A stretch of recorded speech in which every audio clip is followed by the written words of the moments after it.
The cavalcade of sports is on the air. Gillette presents the World Series. From Sportsman's Park in St. Louis, we bring you a word picture and play-by-play report of the fourth and thus far most crucial game in the 1944 Baseball Championship Series. Good afternoon, everyone. This is Don Dunphy speaking for Bill Corum and Bill Slater. This is the sixth consecutive year that the Gillette Safety Razor Company has broadcast the World Series. For your further enjoyment throughout the year, it brings you spot broadcasts of other outstanding sports events, such as the Kentucky Derby, All-Star Baseball Game, and Football Bowl games, plus a top-flight boxing show over many of these same stations every Friday night. Well, as you know by now, the St. Louis Browns, managed by Luke Sewell, are in the driver's seat, leading by 2-1. But the men of Billy Southworth, the Cardinals, are out to even things up this afternoon. Today it's going to be left-handed Harry Brackeen, who has won 16 and lost 5 during the regular campaign for the Cardinals, and right-handed Sigmund Jack Jakucki, Jakucki, who had a mark of 13 victories and 9 defeats in the regular campaign in the American League for the Browns. Recapping for a moment the 3 previous games, the Brownies moved out in front on Wednesday, taking the first game by a score of 2-1, with Denny Galehouse the winning pitcher and Mort Cooper of the Cardinals the loser. The second contest found the Cardinals evening things up, also a 1-run victory. The Cardinals 3, the Browns 2, with Sylvester Blix Donnelly coming in relief, and what a relief he was to Billy Southworth, and Bob Muncrief losing for the Browns, though pitching gamely. Yesterday, the Browning hitting asserted itself, and Jack Kramer was supreme on the mound as he struck out 10 of the Redbirds and allowed them no earned runs as the Browns won out 6-2. Kramer, the winning pitcher yesterday, and Ted Wilkes, the loser. We've got the lineups now for this game this afternoon, and we're going to pass them along to you. There may be a final change in the Cardinal lineup, so we give you this with a slight reservation. However, here it is as we have it, and we think it's going to stand up. Danny Litweiler, left field, for the St. Louis Cardinals. Danny Litweiler leading off in the batting order and playing left field. Johnny Hopp, center field. Stanley Musial, right field. Walker Cooper, catching. Ray Sanders, first base. George Whitey Kurowski, Kurowski, Kurowski, third base. Marty Marion, shortstop. Emil Verby Verban, Verban, Verban, second base. And on the mound, left-handed Harry David Brackeen, Brecchen, Brecchen, Brackeen, the pitcher for the Cardinals, who as the visiting team are going to bat first this afternoon.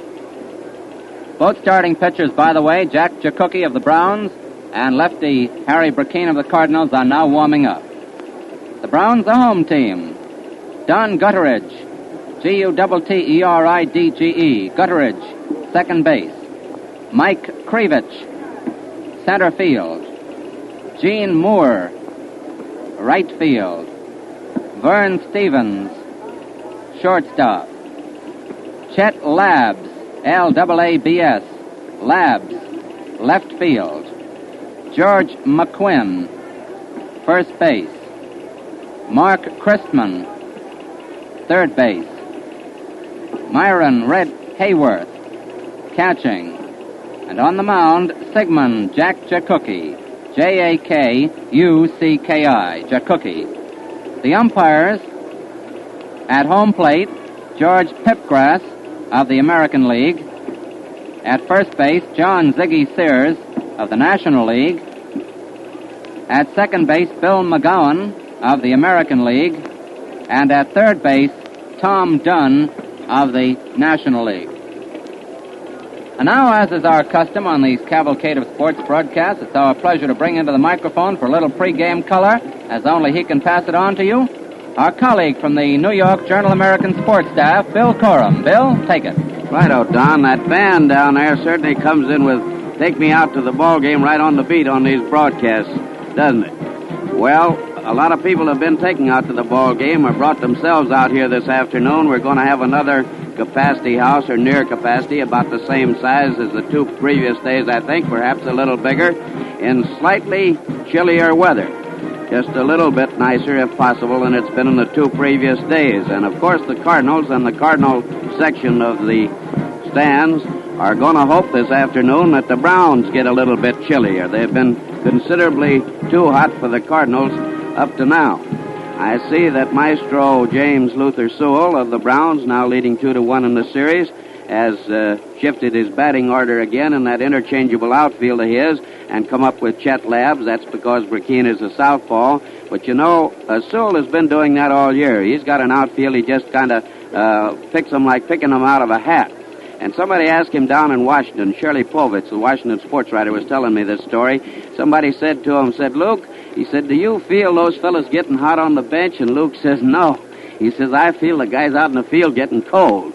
So that's the way he's been picking them with great success, as witness Gene Moore, who used to be, as you probably know, a Cardinal. Played some ball with the Cardinals around 1933, 34, 35. About 35 years old, Moore must be. A little balding, wispy-haired guy with a nice faint smile. But Sewell likes him, and he's going like a house of fire next to the mighty McQuinn, who's hitting .625 and is way off the leading hitter of the series. He's been the best hitter the Browns have had. And for the Cardinals, the leading hitter and also the leading fellow afield so far, in my book, as he usually is Marty Slats Marion. Somebody said that I said on one of these broadcasts that I thought Marion ranked 3rd among shortstops. In fielding, I'm sure I never said any such thing. I did say that I thought Rhodey Wallace had been blanketed by the Flying Dutchman Hans Wagner, but I didn't pick anybody else. But since it's come up, I will. Of the shortstops I've seen, and I've seen a lot of them, Beauty Bancroft, remember I used to yell behind that pitcher, Beauty! Trav Jackson, the Giants, Arkansas Traveler, a honey. My good friend Joseph Aloysius Cronin of Boston, my pal, a great shortstop. Glenn Wright. Oh, I could run down the list and pick out any number of great shortstops I've seen, but for fielding. Oh, I mustn't forget the lip, DeRocher. Got the ball away faster than almost anybody I ever saw. But this boy, Marion, to me, is the greatest fielding shortstop of all time, or since I've been watching baseball anyhow. Now, I didn't see the Dutchman when he was at his best. He was slowing up and waning, but still a great shortstop, and certainly a far greater hitter and far greater all-round ball player. McGraw used to say, even ahead of Cobb, but that's one of those American National League arguments we won't have to get into, even if this is an American National League series and a honey here in St. Louis.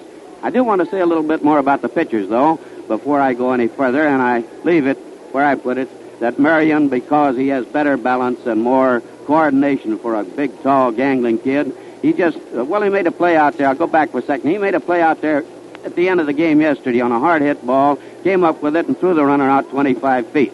Now, I've seen other shortstops that would have made that play, but they probably would have got the runner by 5 feet, and that's the difference. I don't know why that boy has such marvelous balance, and for a fellow that tall, such wonderful coordination, but he's got it, and that's his edge, and he can go high, and he can go to the side, and he can throw. So, now, coming to Jakuki, he's really an interesting fellow. He's the only fellow on the Browns, the only player on this Brown team that was here when Don Borwns became president of the club. Then he went away. They sent him to Galveston. He didn't think he'd like it down there. It was the second time they dropped him back. So he went out and started pitching for the semi-pros. And he pitched in 2 or 3 of those championship series out in Wichita, as I recall, and then made the hop directly back here. Now, a lot of semi-pro players have come from that series and from other semi-pro games into the major leagues. But this is the only fellow I know that's made the hop direct, right to the big league. And the fellow is a gap-and-gun pitcher. He just fires right through there all the time. And the Cardinal hitters, I think, from what I know about them, will like that sort of pitching. They fidget a lot, Musial, and some of these Cardinal boys at bat, and I think they will appreciate whether they can hit him or not. That's not the question. I think they'll appreciate this quick delivery of Jakuki. Burkeen is one of the best fielding pitchers in baseball. They call him the cat, the weasel, or whatever you want, but the boy from Broken Bow is like old fat Freddie Fitzsimmons used to be. He's just as agile as a cat and fields that position out there beautifully. Now, in his off time, when he has off time, Jakuki, who's kicked around, played ball out in the islands, even played in Japan, though I guess he's not very proud of that, but played with those island teams out around Hawaii for a great many years, and they started a movement out there at one time to send him to the majors. And that's when he came up the first time. Now, he, as I was saying, in his off time, if he has any, is a paper hanger and painter. And I suppose in his mind, as I watch him down there now, warming up in the white home uniform of the Brownies, he's hoping that he can hang a little whitewash on these Cardinals. And if he can, well, then this World Series is going to be in desperate states for Southworth and the National Leaguers. But we'll have to see how that turns out as the game goes. And that's all for now, but I'll be back after the game to tell you how things look to me from the press box. Well, the crowd, and it's a tremendous crowd out here in good old St. Louis this afternoon. An amiable crowd, and I think is going to root a little bit harder than it did in the three previous games, is settling back now, and they just let up a roar when the name of Jack Jakuki was announced as the St. Louis Browns pitcher. As you probably know by now, the Cardinals were the home teams in the first two games, and the Browns are the home team in the following three. And this is the second game in which the Browns are the home team. They were the home team yesterday, which means they're wearing the home white uniforms and occupying the dugout behind third base here at Sportsman's Park. And the Cardinals, the visiting team, wearing the traveling gray, are occupying the dugout behind first base. And now, here to come into the microphone for the first time this afternoon and describe the first 4.5 innings of what should be a great ball game is our colleague on these cavalcade of sports broadcasts, Bill Slater. Bill, you're coming in as the Browns are taking the field. Good afternoon, everyone, and thank you, Don. The crowd roars, of course, as you can hear in the background, as the Brownies go out on the field. Here they are with Christman at third, Vern Stevens at shortstop, Gutteridge at second, silent George McQuinn at first. In left field this afternoon, Chester Labbs. In center field, Mike Krivich, and in right field, Gene Moore. Striding to the mound now is Sigmund Jakuki, and behind the plate is Myron Red Hayward. The national anthem, ladies and gentlemen.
Thousands standing raptly at attention as the national anthem is played. An Old Glory floats high from the flagstaff in deep center field. The facilities and services of the Baseball Commissioner, the National and American Leagues of Professional Baseball Clubs, the St. Louis National Baseball Club, and the St. Louis American League Club have been furnished gratuitously to War Relief and Service Fund Incorporated, which is conducting this game. And the Baseball Commissioner, leagues, and clubs are acting as agents for War Relief and Service Fund Incorporated in conducting this game. And now, while the Brownies take their last-minute warm-ups and the first batter for the Cards gets ready to come out, we're going to pause 10 seconds for station identification. This is Musial. This is WGN, the voice of the people, Chicago 11.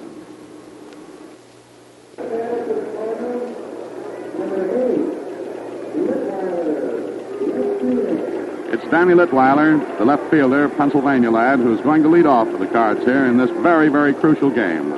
The Browns are 2 up on the Cards, as you know, and this afternoon the Cards will have to win this ball game, or the odds will be running very, very heavily against them and in favor of the pre-series underdog St. Louis Browns. The Brownies have, as you know, come through in their intrepid fashion, and with that great spirit of theirs that has characterized not only their dash to the pennant, but their participation in these series here. Litweiler, a right-handed batter, is standing in there. He's had 1 hit out of 7 times up. Jakuki pitches inside to him. Litweiler leans back, and the game gets underway with the count ball 1 on Danny Litweiler. The right-handed hitter is Litweiler. He was in the ball game yesterday, up 5 times, no hits. Takes the next pitch from Jakuki outside. A curveball breaking down and low. Ball 2, 2-0 the count. Outfield straight away on Litweiler. The pitch a called strike. Litweiler choked up as if to bunt, took it, and it was in there just above the knees. A fastball by Mr. Sig Jakuki. Litweiler swings and misses on the next one. Strike 2. 2 balls, 2 strikes as the ball game gets underway and the crowd roars. People still pouring in. Stands absolutely jammed this afternoon. Here's the next pitch, and it's swung on. He strikes Litweiler out. Jack Cookie begins the ball game by striking out the first batter. Standing in now is Johnny Hopp. Hopp is the speedy center fielder. Hopp is batting 143 in the season. He's had 2 hits out of 14 times up. Yesterday he went 1 for 4. Hopp crowds the plate just a trifle. Left-handed hitter. Sig Jack Cookie winds up, pitches quickly, a called strike, a fastball above the knees on the outside corner. Jack Cookie, one of the fastest operating pitchers in the business. Now he stamps that right foot of his on the rubber a little bit. 1 out, nobody on, top of the first inning. 4th game of this great 44 series underway. Hopp, a very sturdy and speedy Nebraskan. Swings, hits it on the ground. It's to the right of Gutteridge. He makes a nice stop on it, but can't control it, and Hopp is on with an infield hit. It's a hit. It was hit sharply to the right of Don Gutteridge, the second baseman. He went to his right, knocked it down, but couldn't get control of it and throw Hopp out, and Hopp is on. Man on first, 1 out. Top of the first inning. Stan Musial, another left-handed hitter. The slugger of the Cards stands in there. Pitch to him, swung on, a long ball hit deep to right field. It's going far out into right field. It's landing on the roof for a home run.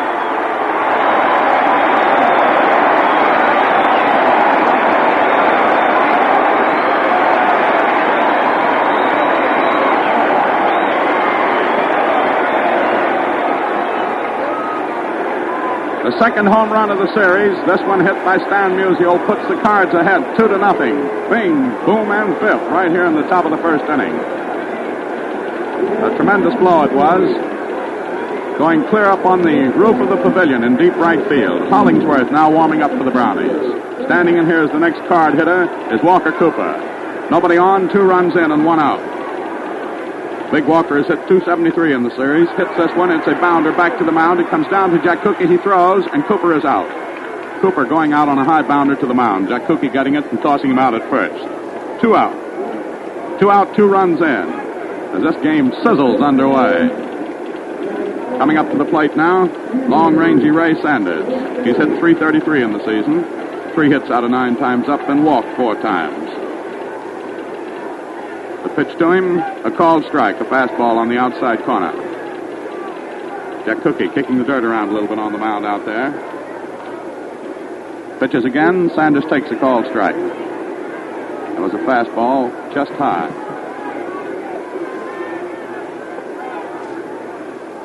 Next pitch outside, ball 1. 1 ball, 2 strikes.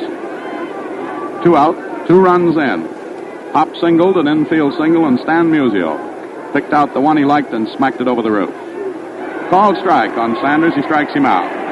So that's all for the Cards in the top of the first inning.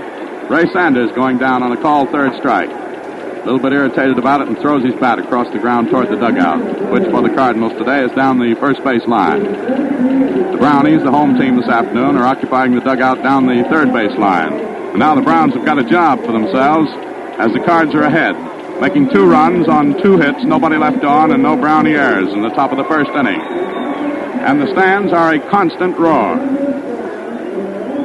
That was the sharpest demonstration of Cardinal hitting power that we've had so far. Now Harry the Cat Burkeen goes out to the mound.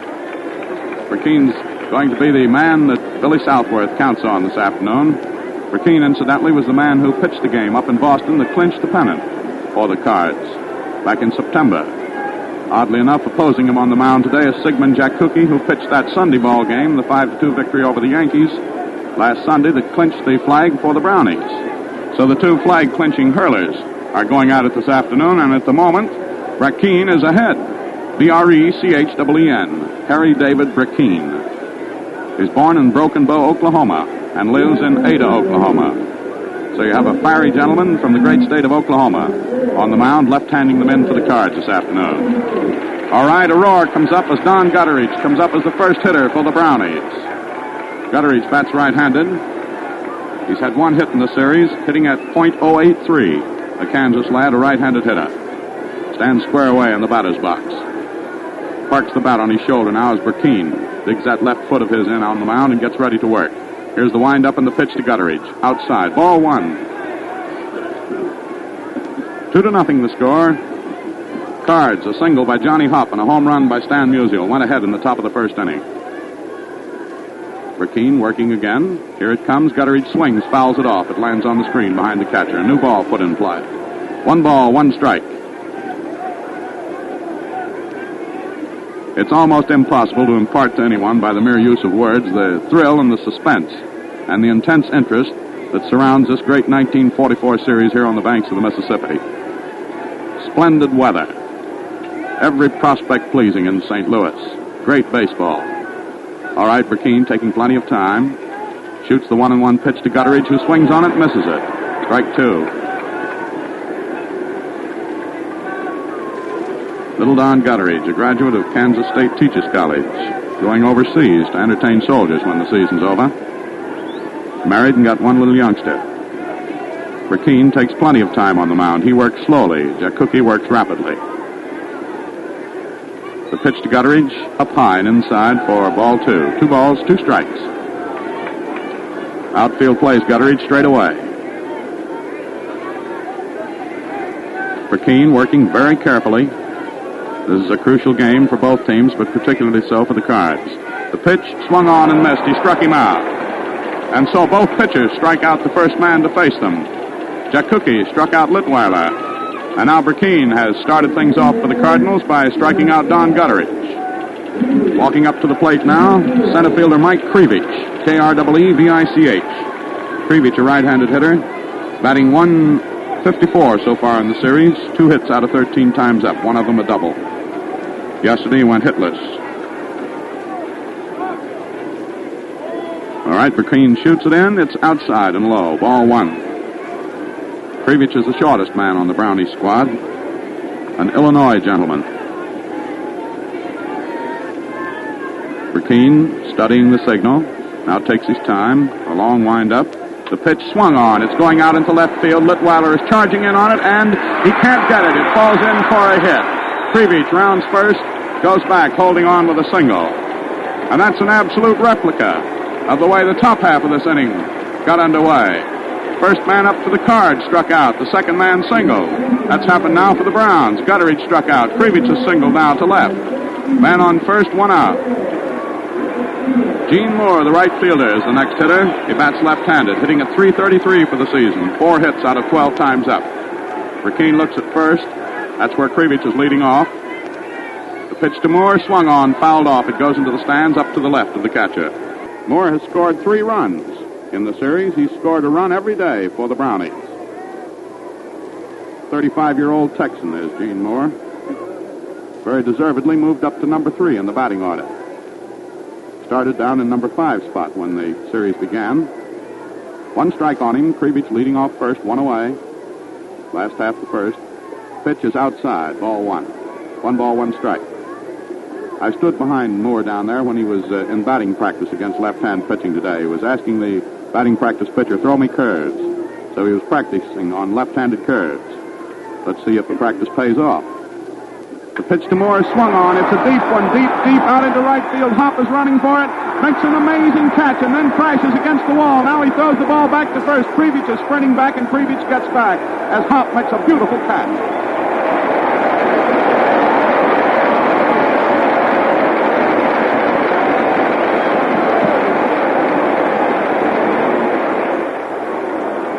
You'll travel 1,000,000 miles. You'll never see a better catch than that one. Hopp was off at the crack of the bat. It was a screaming, long fly going deep to right center field. Hopp went back deeply to his left. At the last moment, stuck up his gloved hand. He had the ball in there and then twisted around, crashed into the wall. As soon as he could get off the wall, he threw the ball back to first. Krevich was all the way past second, but Krevich managed to beat it back to first. 2 out and a man on first, and Vern Stevens standing in. Stevens batting an even 100 so far in the season, 1 hit out of 10 times up. He got that hit yesterday. Right-handed batter is Stevens. Takes the first pitch from Burkeen outside. Ball 1. Stevens' father is here from California today. Vernon Decatur Stevens Sr. This is Vernon Decatur Stevens Jr. at the plate. And tomorrow, Vernon Decatur Stevens III, the little 19-month-old son of Vern the batter, is going to be out here at the ballpark. The pitch, a called strike on Stevens. A curveball broke in there beautifully by Harry Burkeen. 1 strike, 1 ball now the count on Vern Stevens. 2 out.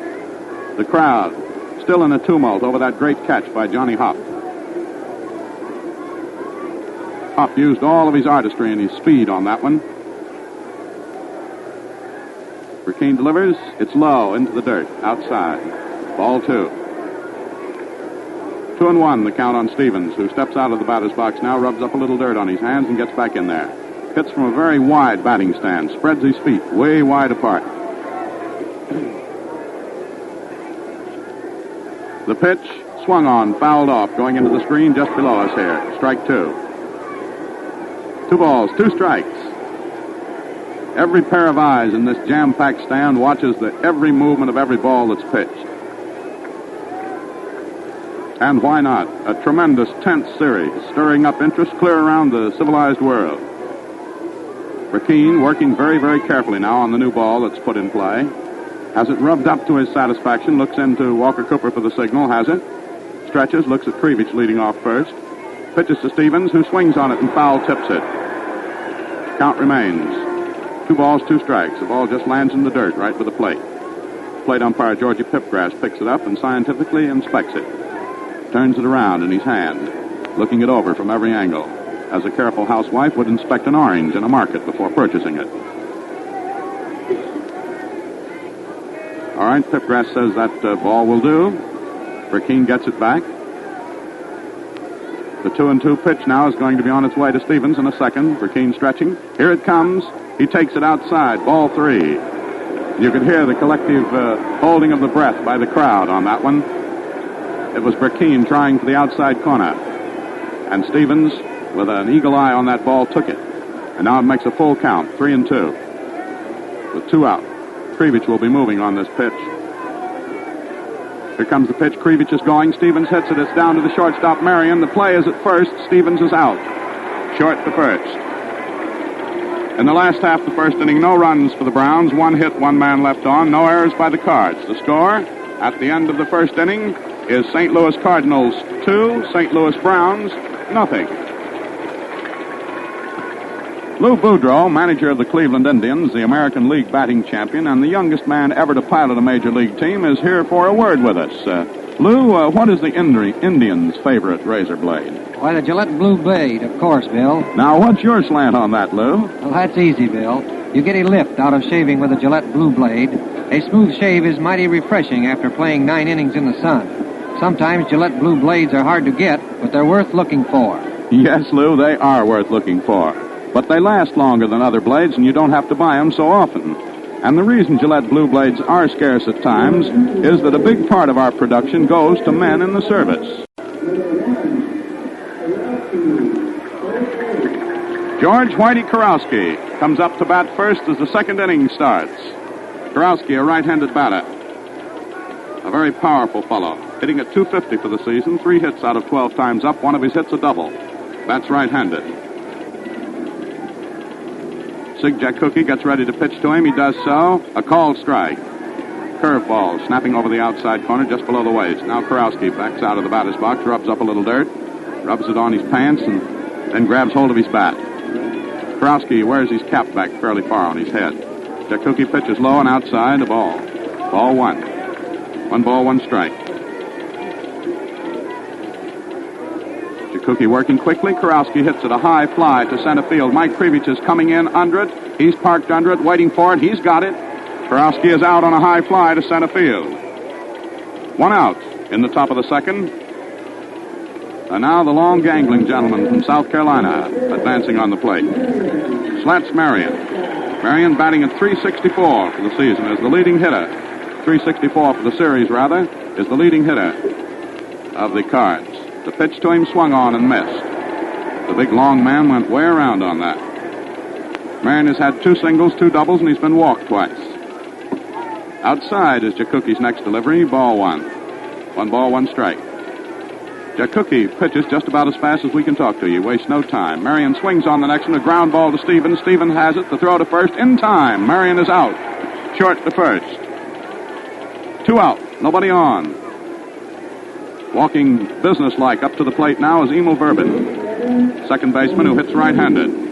Verbin hitting at .286 for the series. 2 hits out of 7 times up. Verbin's a good-looking chap. Here's the pitch to him. He attempts to bunt it, fouls it off. Strike one. Bourbon is on his way down to first, has to turn around, come walking back now. Best laid plans of mice and men gang aft to Glay. Thought he was going to bunt that one. He was on his way down to first. Bourbon used to play with Tiffin, Ohio, Alexandria, Louisiana, Decatur, Illinois, and Fremont, Ohio. Hits the next ball on the ground, back to Stevens. Stevens to his left has it, throws him out by 3 strides. Bourbon out, short to first. The Cards are retired in order here in the top of the second inning. No runs, no hits, nobody left on, and no errors by the Browns. Speaking of errors, the Cards, who are now taking the field as the Browns come to bat, haven't made an error so far in this series. The Cards, incidentally, made a new Major League fielding record this year with a fielding average of .982. That tops the Cincinnati Reds average of .981, which was the Major League record. They set that, the Reds did, back in 1940. The Cards, in the whole season this year, made only 112 errors, which is the fewest ever made in one season by any Major League club. Now those good fielding Cards go out there. They have their job cut out for them. They built up a 2-run lead in the top of the first inning, and if you weren't tuned in then, this is what happened. Johnny Hopp, the second man up after Litweiler had struck out, hit an infield single. Got on at first. And Musial, the big left-handed hitter from Donora, Pennsylvania, stepped in then, picked out the first pitch. It was to his liking. He slapped it far, wide, and handsome onto the roof in deep right field for a home run. And boom, the Cards were ahead 2-0. That's where they stand now, and it's the last half of the second. Chet Labs will be the first hitter. He's back in left field this afternoon. Alan Zarilla was out there yesterday. Labs is a right-handed hitter. So far, Labs hasn't hit in the series. He's been up 8 times. He's got a little boy in a St. Louis Browns uniform, a 4-year-old kid with a big number 1 on his back who comes out here and works out every day before the series game. Now Harry the Cat Burkeen gets ready to pitch to Chester Labs. Here it comes. Labs swings and misses. A curveball that broke away. Strike 1 on Labs. Labs, ironically enough, was the chap who banged out the 2 home runs in the closing game of the American League season. That iced the pennant for the Brownies, but he hasn't hit yet in the series. Labs swings on. It's a long fly to left field. Litweiler is to his left, makes a nice running catch on it. When he gets it, he runs up against the wall, props himself off of it. Just sort of playfully tossed the ball back underhanded to Johnny Hopp. Labs met it, flush on the nose, drove it into left field, where Litweiler made a nice catch on it. Silent George McQuinn, a tall reserve Virginian, who plays at first base for the Brownies. Steps up there now, hitting left-handed. McQuinn has the best batting average of any man in the series. He's hitting at .625, 5 hits out of 8 times up. A homer, 2 doubles, and he's been walked 4 times. Pitch to him high by Burkeen. Sort of a 3/4 speed delivery that stayed up high. McQuinn stands deep in the batter's box, over pretty close to the catcher. Crowds the plate just a little bit. Here it comes. He swings on it, hits it over Marion's head into left field for a hit. Fielded by Litweiler, tossed back in. McQuinn comes through with hit number 2 off Harry Burkeen. Man on first, 1 away. Third baseman Mark Christman, right-handed hitter, standing in. Christman batting .083 for the series, 1 hit out of 12 times up. That hit was yesterday. He's a St. Louis resident, is Mr. Christman. Swings on this one, hits it back for a hit. It's going into right center field. McQuinn is heading for third. Here comes the throw to third. It's going to be close. McQuinn is safe. Sliding in.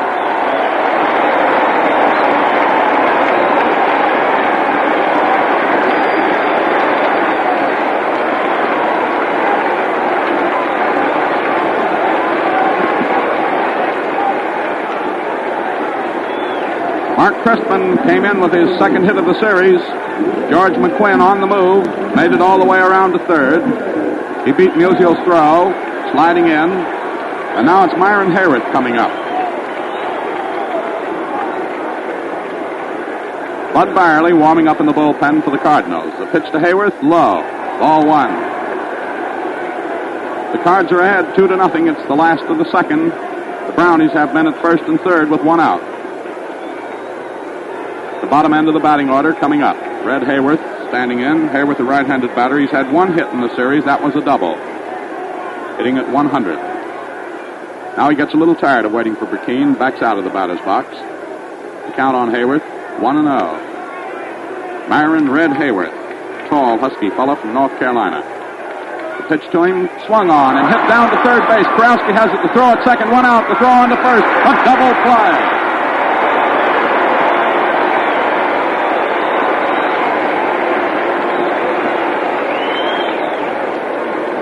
A double play, 5-4 to 3, and Hayworth broke his bat on the business. So in the last half of the second inning, no runs for the Browns, 2 hits, 1 man left on, and no errors by the Cards. At the end of the second inning, the score is St. Louis Cardinals 2, St. Louis Browns nothing. This broadcast goes direct to American soldiers and sailors in all theaters of war. Because Army regulations forbid use of the sponsor's name on short wave, Gillette makes no mention of its products except at moments like this when the overseas monitor deletes them. So now's a good time to tell you that Gillette Brushless speeds shaving and makes it more refreshing as well. Also, it's greaseless, rinses instantly, and never clogs your razor or gums up the wash bowl drain. In short, it's a beard softener that makes shaving so easy that you do a swell job in a hurry with perfect comfort. Wherever you go, you see Gillette Brushless on display. Ask your dealer for a tube. See for yourself what clean, smooth, good-looking shaves you get on the double. Harry the Cat Burkeen, the pitcher, will be the first hitter here in the top of the third inning for the Cards, who are leading 2-0. Gives us a little chance to take another close look at this chap, Jakuki. When he was 16 years old, Sigmund enlisted in the Army, and he served 5 years out in Hawaii. He proved to be the standout with the Army teams out there, but he left the Army back in 31. Stayed on in the islands for a while, playing baseball out there. Took a team, as a matter of fact, over to Japan to play there. Back in 1934, after he had come back to organize baseball, he was released to Galveston. Down there, he was an outfielder, but he decided if he was going to do anything, he'd have to be a pitcher. 35 and 36, he played down the Texas League. 37, he worked out in training camp at the Browns, but he was later sent back to Galveston, so he decided to quit organized baseball. As Bill Corum told you, he played semi-pro ball down there. In addition, he made use of his trade as a paper hanger and a painter in the off-season. In 1943, last year, he went to work in the Houston shipyards. Besides his work in the shipyards, he spent considerable of his time with the baseball team representing his company. His work on the mound for that team attracted the Browns management, and here he is back here for another tryout and pitching in the World Series. He's pitching now to Harry Burkeen. Fogs a called strike in on Burkeen, who bats left-handed as he pitches. Burkeen fouls off the next one, falls down in the batter's box after doing so. He was giving it a lusty swing. 2 strikes on Harry the Cat Burkeen. This is Burkeen's first time at bat in the series. Jakuki goes back for the second time in the game to the rosin bag. He's a quick worker on the mound. Pitches. Burkeen strikes out. Went around swinging. Those Cards are up there swinging today. Believe me. Even Harry Burkeen, the pitcher. Now coming up is left fielder Danny Litweiler. Litweiler struck out his first time up in the game. Bats right-handed. Sturdy fella.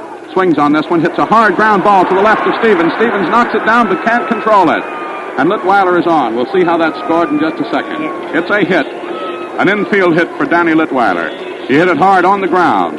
A shortstop less agile than Vern Stevens wouldn't have been able to knock it down. But Stevens did, but he couldn't grab hold of it and throw Litweiler out, and Litweiler is on. With an infield hit to deep shortstop. 1 out. Man at first. Johnny Hopp, who singled in the first inning and scored a run ahead of Musial's homers. Swings on the first one, fouls it off. Now again, Al Hollingsworth is working out in the bullpen for the Brownies. He's a lefty. 1 strike to count on Johnny Hopp. Hippity hop, but not to the barbershop, to the baseball game. Hippity hop, Johnny Hopp. 1 strike. Pitch swung on. 2 strikes. Johnny gave that one the Gazantskaloo, but he couldn't connect. 2 strikes on him. Dan Litweiler, the handsome Pennsylvanian, leading off first. 2-0 the score. The Cards are leading. They're batting now. Hopp swings, strikes out. Strikeout number 4 for Sigmund Jakuki. Jakucki, Jakuki. Now with 2 out and the man on first, up comes the big boy who slashed out the homer in the first inning. Stan Musial, left-handed batter. The pitch, swung on. A hard ground ball to Stevens at shortstop. He has to charge it, and he can't pick it up and make the throw. It was a hard one to do. It was a slow bounder back towards second base, and it's a base hit. Scored as a base hit for Musial, his second hit of the day. Both of these hits in this top of the third inning have been of the infield variety. Litweiler moved to second on the play. Musial is at first. 2 are out. And up comes the big catcher, Walker Cooper.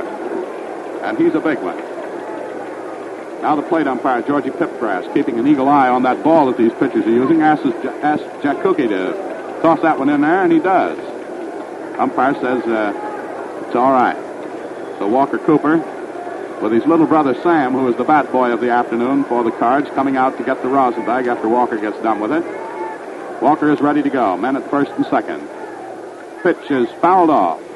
Started to pull away from it. It nicked his bat and rolled on the ground behind the catcher. 1 strike. Cooper, a big right-handed hitter, grounded out to the pitcher his first time up. He's had 3 hits so far in the series. 2 of them have been doubles. Walker is the best hitting catcher in Major League Baseball this year. Jack Cookie pitches. Cooper swings on it. It's a hit. Going into left field. Litweiler is rounding third. Coming in to score. The throw is to third. Litweiler scores, and the Cards are ahead 3-0.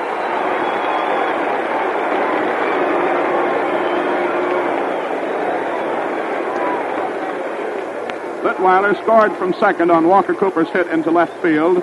Stan Musial stopping at second.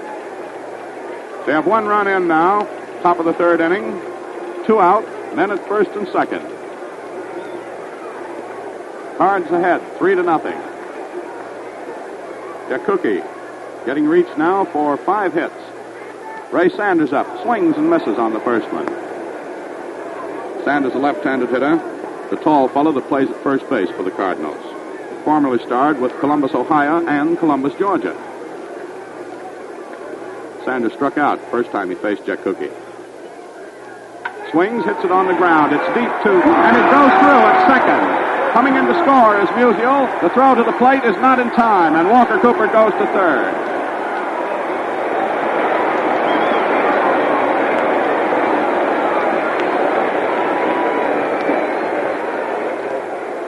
It's an error on Don Gutteridge, the second baseman. A hard-hit ground ball went right between his legs out into right field. And while the ball was being retrieved out there by Gene Moore, Stan Musial came in to score from second with run number 4 for the Cards, and Walker Cooper, running in Cardinal fashion, got all the way around to third.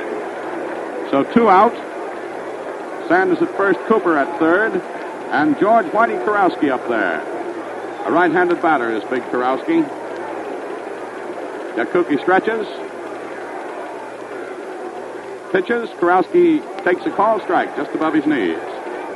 Had a message today from Whitey's brother, Walter, in the Navy. Says that Whitey's injury to his right arm was not caused by a mine accident, as has been popularly supposed, and as I repeated the other day, but it happened up in Reading. Pitch swung on, hit down the left field line, foul. Foul by about 2 feet. It was a hard-hit ball smacked on the nose by Whitey Kurowski. Cooper is at third, Big Walker. Tall Ray Sanders is at first. 2 are out. 2 runs are in. Cards are ahead, 4-0. Jack Cookie feeling the heat of this Cardinal batting power. An indomitable fellow, though. Gets up on the mound there, stretches, gets ready to pitch him in.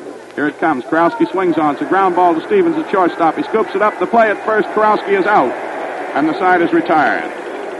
In the top of the third inning, 2 runs for the Cardinals on 1, 2, 3 hits, 2 men left on, and 1 Brownie error. So the score going into the last half of the third inning is 4-0 in favor of the Cardinals over the Browns.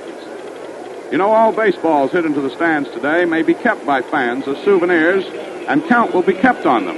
The Browns will substitute the same number from their own supply and send them to the Army and Navy camps, which is a little break for the crowd this afternoon. So the ones that are hit up into the stands today will not go to the armed forces. They'll go to the lucky people who catch them. And then a similar number will be sent by the Brownies to the armed forces. So I suppose if the people in the stands knew that, that would pep up the fielding of those balls hit into the stands no end. We move now into the last half of the third inning. Harry Burkeen goes to the mound, gets ready to do some working here. He has a 4-run lead, which is the widest margin of lead that any Card pitcher has held in this series. Widest by far. The games have been low-scoring games. The Brownies won the first one, as you know, 2-1. The Cards grabbed the second one in 11 innings, 3-2, and yesterday the Browns triumphed 6-2. Now, going into the last half of the third inning of this fourth ball game, the Cards are out in front by a score of 4-0. If you weren't in the first inning, the 2 runs there came from Johnny Hopp's single, followed by Stan Musial's homer. In this third inning, 3 hits and an error produced 2 more runs for the Cardinals. Jack Cookie himself comes in.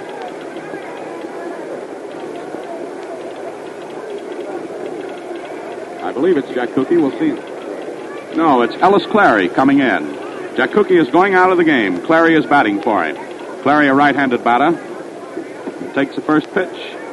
Was inside for a ball.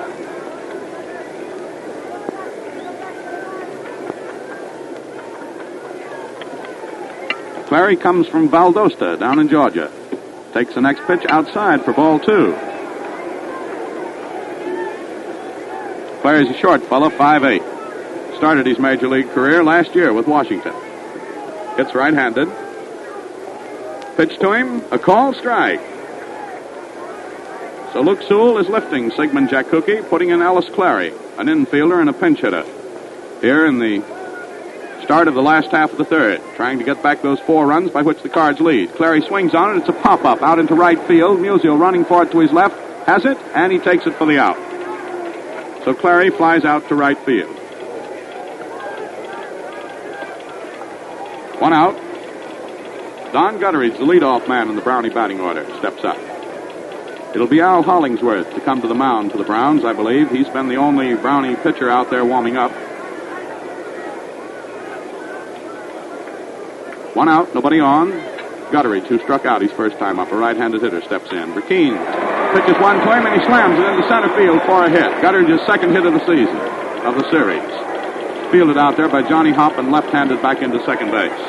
So Gutteridge comes through, and that is hit number 4. Off Harry Burkeen, hit the center. Gutteridge at first, 1 out. Mike Krivich, who got a single to left when he first came up in this game. Right-handed batter stands in now. Gutteridge, a very speedy fella, leads off first. The pitch to Krivich gets the outside corner. A nice delivery by Harry the Cat Burkeen. Strike 1.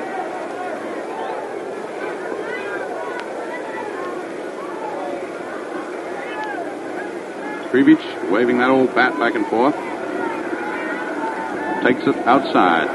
A ball. Down low. Gutteridge taking a pretty liberal lead off first. He's a speed demon. He stole 20 bases during the regular season for the Browns. Krivich has had 3 hits so far. Now Burkeen bending over, peering in very earnestly for Walker Cooper's signal. Has it. Stretches. Pitches. It's swung on, fouled off into the ground. Walker Cooper picks it up, throws it back out to Burkeen. 2 strikes. 1 ball and 2 strikes. Man at first. 1 out. Last the third. Cards in front. 4-0. Outfield straight away on Krivich. Infield fairly deep. Pitch low and outside. Infield only mediumly deep on Krivich. They come up a little bit. Double play minded. Gutteridge is at first. All right, Burkeen takes plenty of time. 2-2 is the count on Krivich. Burkeen watching Gutteridge carefully at first. Pitches now to the plate. Krivich swings on it. It's a high, long fly to deep left field. Litweiler is under it, and he's got it. And Gutteridge all the way down to second has to move to get back to first in time. Litweiler took a throw on him. Krivich is out on a fly ball to left. Gutteridge remains at first, 2 away. Gene Moore bats now. Left-handed hitter is little Gene. 35-year-old Texan. Spends his winters on his small ranch near Lancaster down in Texas. He's a neighbor of Dizzy Dean down there. Plays golf and goes hunting with the peerless Diz.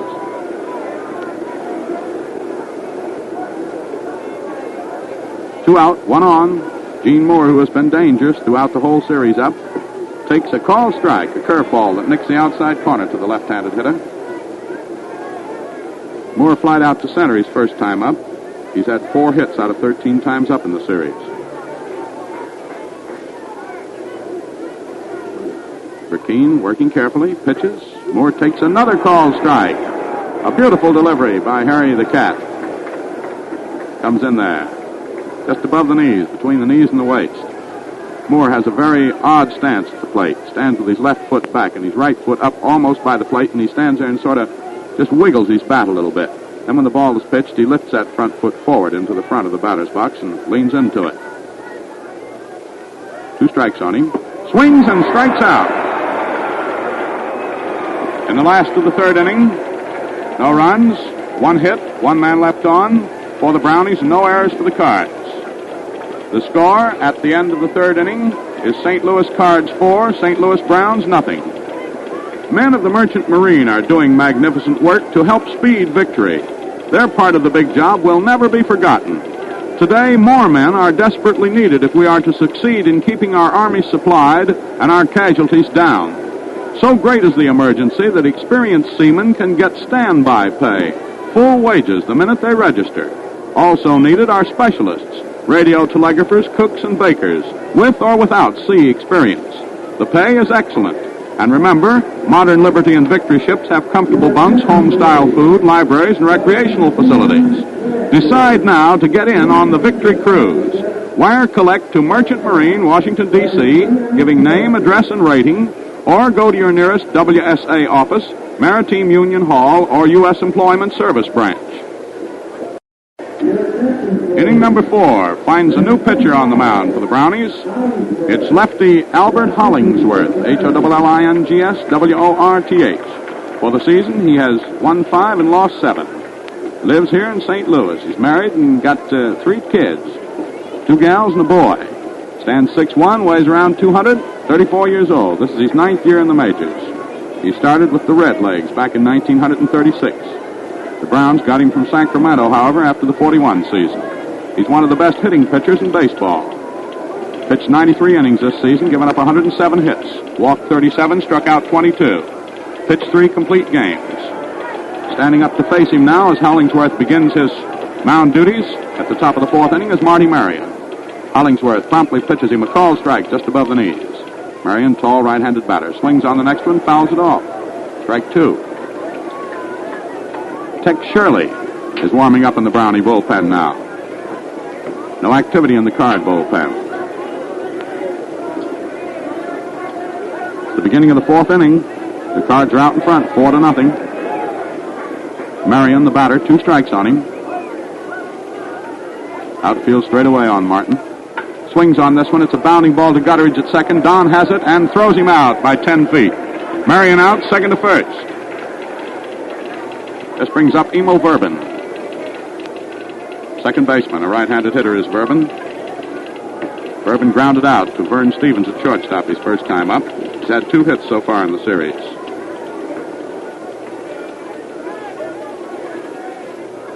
Hollingsworth left-hands it in there. Verbin takes it outside and low for ball 1.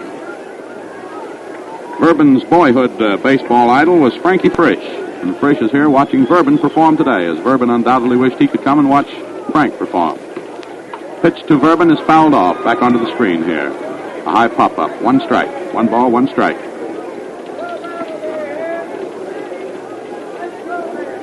Emo's parents were born in Yugoslavia, but Verbin himself was born in Lincoln, Illinois, where his father was in the grocery business. 1 ball, 1 strike, the count on Verbin. Hollingsworth delivers the ball. That's hit out into center field. Krivich is to his left and takes it for the out. A line drive hit by Verbin, pulled in by Mike Krivich in center field. 2 out. Burkeen scheduled to hit. Little Sammy Cooper, the 16-year-old younger brother of Morton Walker Cooper, taking care of the bats today for the St. Louis Cardinals, was telling me about his brother Jimmy, who's in the Navy, and about his other brother, R.J., Robert, who's in a defense plant down in Tennessee. Very proud of that fine family of 5 brothers. Burkeen up there takes a pitch low and inside for ball 1. Hollingsworth tugging on the peak of his cap. Sturdy-looking fellow, big man. Winds up. Works. Burkeen swings, fouls it into the ground behind the plate.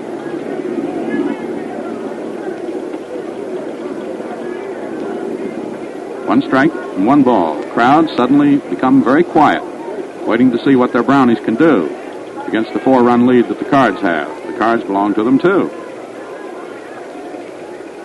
The pitch inside a bit. Ball 2. Hollingsworth doesn't work with anything like the speed that Sigmund Jakuki used. I don't mean speed on throwing, I mean speed in working. Jakuki just threw one right after the other. Hollingsworth takes his time. He throws in a called strike, a fastball just above the knees. Went zipping into Myron Hayworth's glove down there with a resounding thud you could hear all the way up here in the booth. 2 out, nobody on.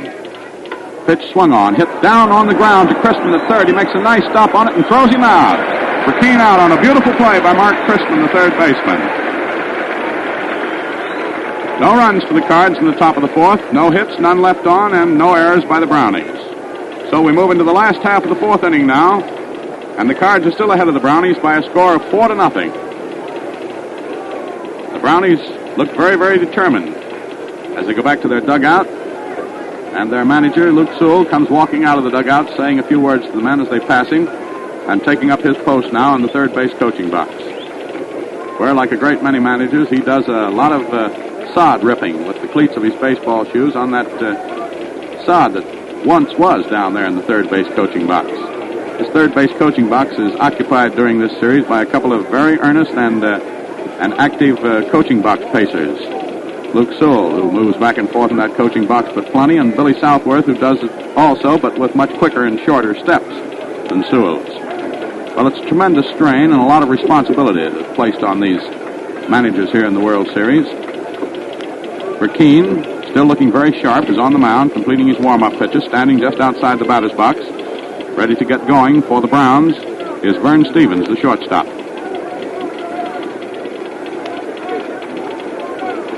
Stevens rubs up some dirt on his hands, steps up there.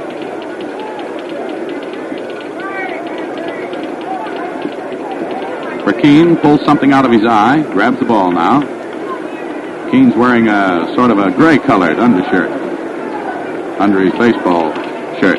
Burkeen delivers. Stevens swings on it. It's a popping ball right on the ground in front of the plate. Burkeen throws him out. And that's how he got the name Harry the Cat. He picked that up down in Houston when he could get down off that mound and field those balls around the infield so nimbly. Came down off there like a wildcat, pounced on that ball and threw out Mr. Stevens at first.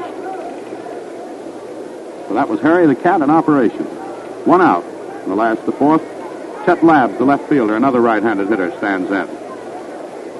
Flied out to left his first time up. A deep fly it was, too. Let's a 3/4 speed number go by because it's up high. Labbs, pretty sturdy-looking gentleman, standing there. Square away in the batter's box. Outfield placing just a step to the left. Here it comes. He takes it low. Ball 2. 2 balls, no strikes on Chester Labbs. Now Burkeen goes working around with the dirt out there on the mound. Grabs the ball in that left hand of his. Winds up. Left hands it in there. Labbs swings on it. Slaps it for a hit right out into center field. Johnny Hopp is fielding it on about the 5th bounce and throws it back into second. Labbs is on with hit number 5 off Harry Burkeen. Each team now has had 5 hits. But the Cards are ahead by a score of 4-0. George McQuinn, the first baseman, stands in. McQuinn is the leading hitter of the series. He has 6 hits so far. Got a hit his first time up this afternoon. Bats left-handed. 1 out. McQuinn swings on this one. It's right back to the mound. Burkeen has it, throws McQuinn out at first. Labbs goes to second on the play. And there was Harry the Cat again. Harry down off that mound like a flash when McQuinn popped that weak grounder back toward the mound, grabbed the ball on the grass halfway down to first, and whipped him out at first.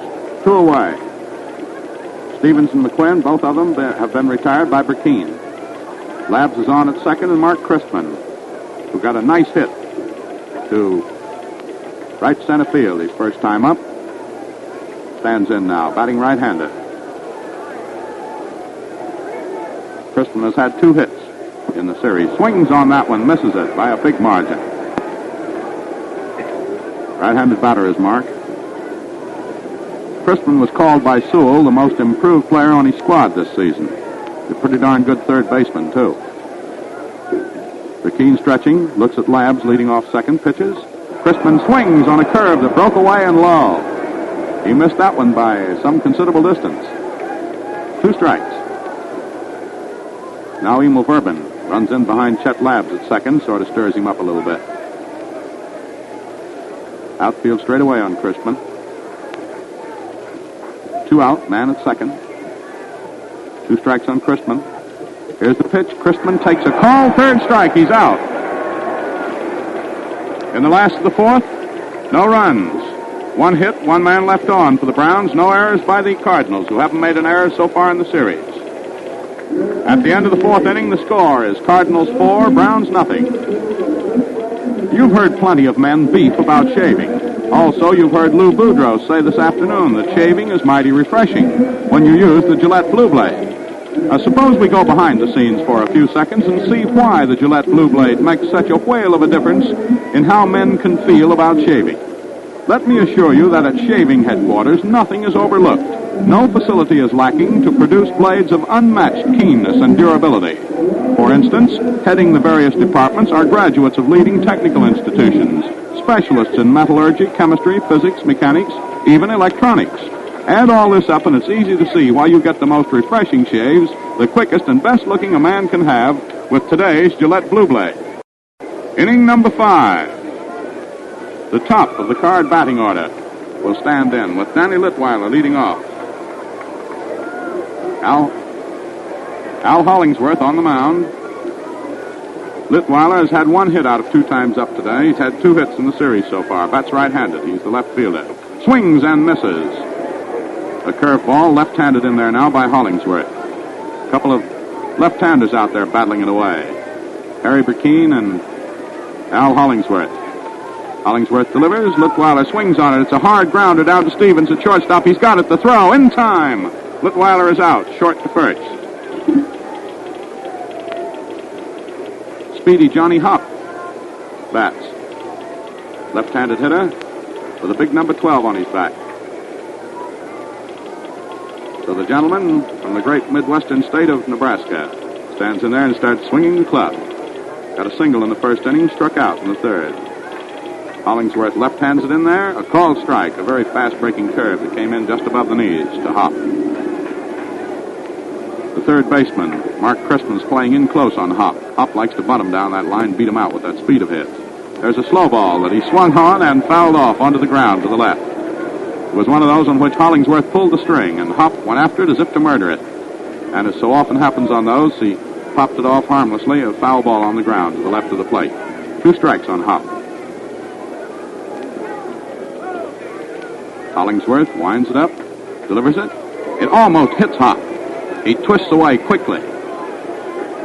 And it's a good thing for his personal comfort at the moment that he's quick. He is quick. Twisted away like a flash on that one. It was in very close. Outfield is cut just a bit to the right on Hopp. Here it comes. Hopp swings on it. It's a high fly to left. Labs running in under it. Sunglasses glistening in the sun. He's got it. Midway out in left field. 2 out in the top of the 5th inning. Nobody on. Musial, who has been one great big batch of poison to the Browns up there at the plate this afternoon. He has slapped out a homer and a single in 2 times up. So the pelting pole from Pennsylvania comes through today. Hollingsworth pitches to him a slow ball. Too low, ball 1.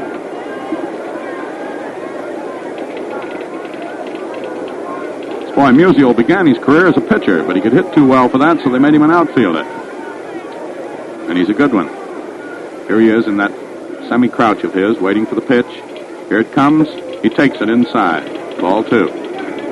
Musial goes clear back to the back of the batter's box. Then just before the ball is pitched to him, he's standing just midway away from the plate. He crouches, holds the bat up behind him. Here it comes. He lets it go. Ball 3. Pitch inside. Hollingsworth taking no chances with his power hitter, Stan Musial.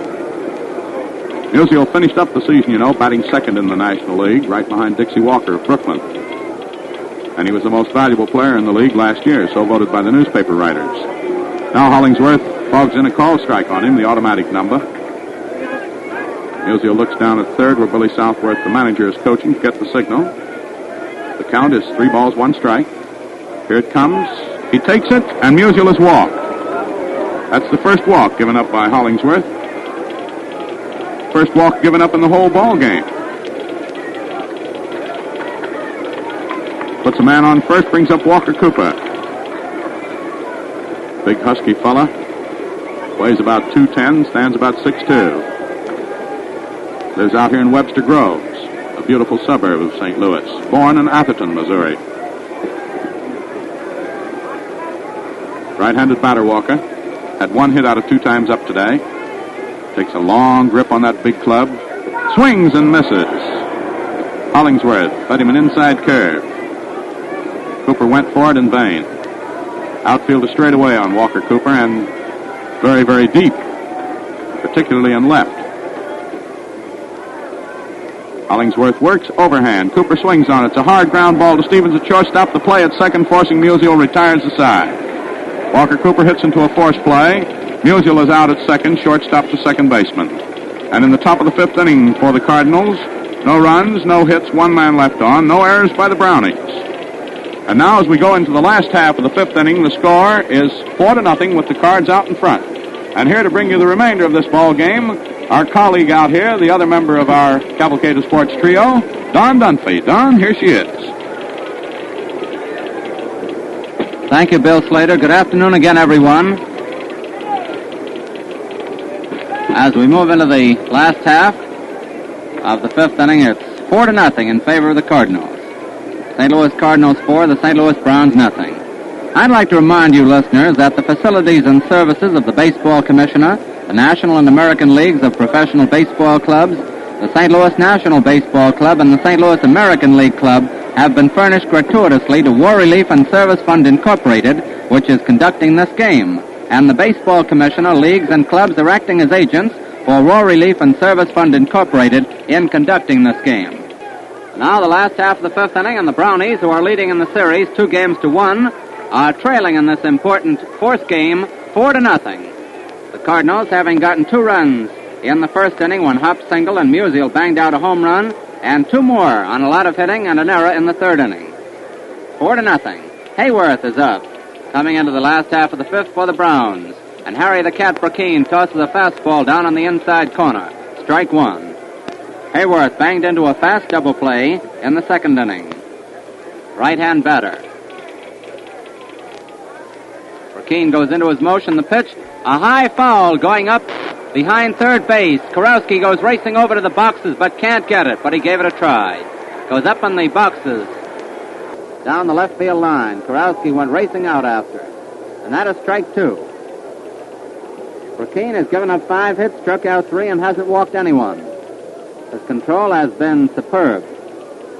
4-0 favor the Cardinals. The Brownies, the home team this afternoon, up in the last half of the 5th inning. Time is called for a moment while Kurowski comes back to his post. Kurowski, Marion, Verben, and Sanders in the Cardinal infield. Litweiler, Hopp, and Musial from left to right in the outfield. Walker Cooper catching, and Harry the Cat Burkeen on the mound. The slim left-hander is getting the sign. Here's the pitch. And there's a high foul down the right field line. Ray Sanders is going back, close to the stands, and he takes it. A great catch.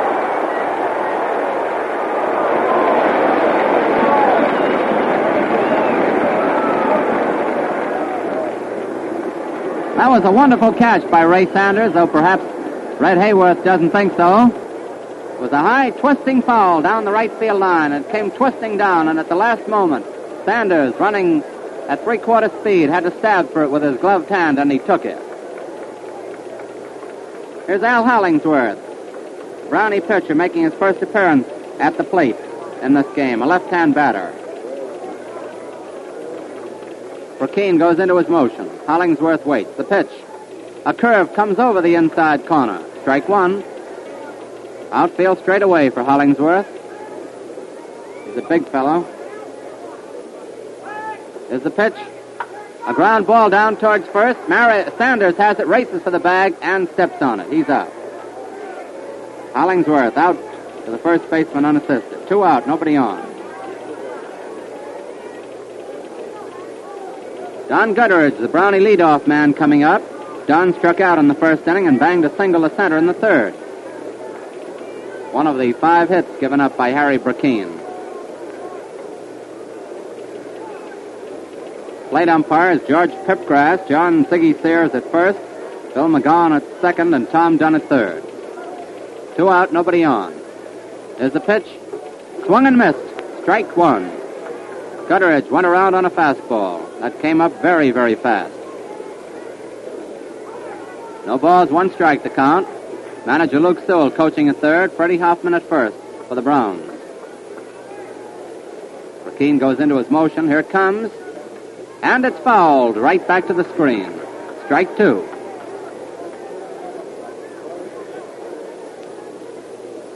No balls, 2 strikes. Last half of the 5th inning. The Cardinals leading 4-0. And the Browns 1 game ahead in the series, 2 games to 1. And another big game tomorrow. 2 strikes on Gutteridge. Brackeen winds up. Left hands it in. Too close. Ball 1. Fastball. Gutteridge pulled back from it. 1 ball, 2 strikes to count. Gutteridge, a patient waiter, as all good leadoff men are. Just stands there rather nonchalantly. Brackeen goes into his motion. Here it comes. And there's a line drive headed out towards left, down the left field line, a hit. Litweiler takes it on a big hop, whips it into second. Gutteridge goes halfway down and then slips back to first. A hit. A smashing liner down the left field line for Gutteridge, his second hit in 3 tries. Mike Krevich coming up, getting a round of applause. The Brownie crowd is starting to stir. Krevich has 1 hit in 2 tries, a single to left in the first. He flied out to left in the third. 2 out, Gutteridge on. Outside, ball 1, a quick throw to first by Walker Cooper. Gutteridge back safely, a snap throw. The hit by Gutteridge, number 6 off Brackeen. Krevich bats right-handed. They play him deep, a bit to the left. Here's the pitch. A drive back to the box, and Brackeen nails it before it gets through. A line drive and a great play by the Cardinal pitcher. Krevich smashing a liner back to Brackeen, who sat down as he caught it, but he held it.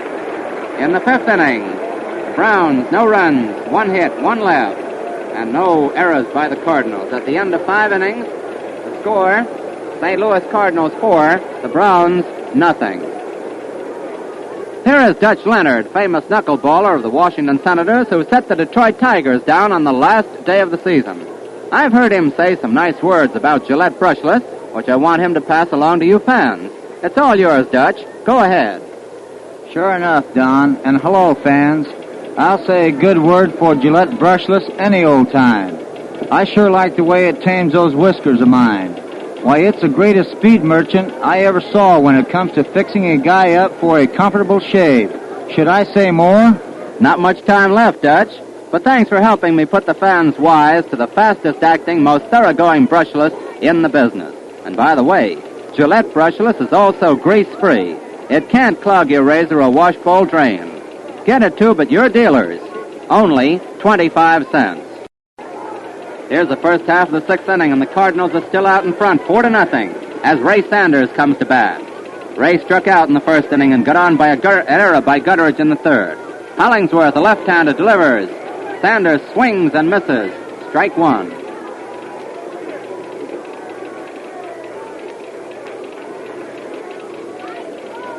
Hollingsworth going into his motion.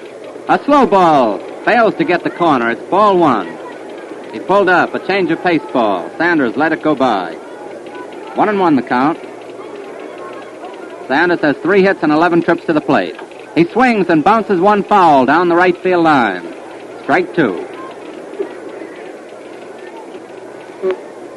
1-2 the count. Sanders will be followed by Whitey Kurowski and Marty Marion.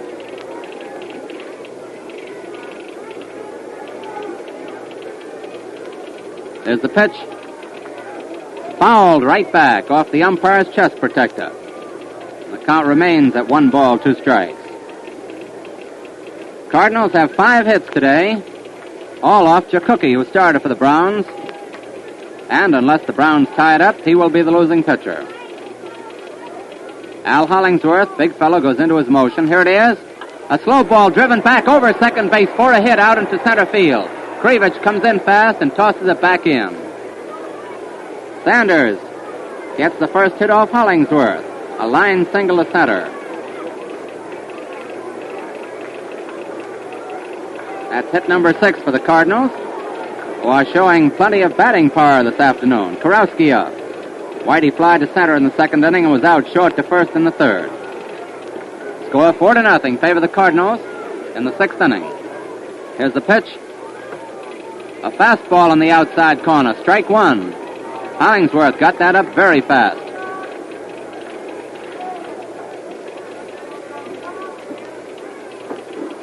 Hollingsworth getting the sign from Red Hayworth. Tex Shirley, a right-hander, warming up for the Browns. Here's the pitch. A bunt down towards third. Chrisman lets it go foul. No sacrifice. Nothing at all now except a foul strike. The attempted sacrifice bunt by Kurowski was allowed to roll foul by Chrisman. Strike 2 on the batter. Chrisman pounced in there very fast, but his judgment of the play decided that he should let it go. Hollingsworth, cool customer out on the mound, gets the sign from catcher Hayworth. Now goes into a stretch. Sanders on first. None out. Here's the pitch. Swung and missed. He struck him out. Strikeout number 1 for Hollingsworth. 1 out. Marty Marion coming up. Marion has been up twice in this game and failed to connect. Out short to first in the second and second to first in the fourth. Got 4 hits and 13 trips to the plate. Right-hand batter, they play him pretty deep, a bit to the left. Hollingsworth going into his motion, delivers, and there's a line drive headed out into left center field. Labs goes over, can't get it, it bounces over his head into the fence. Sanders is coming around third to score, and Marion is down on second base. The score is 5-0, favor the Cardinals.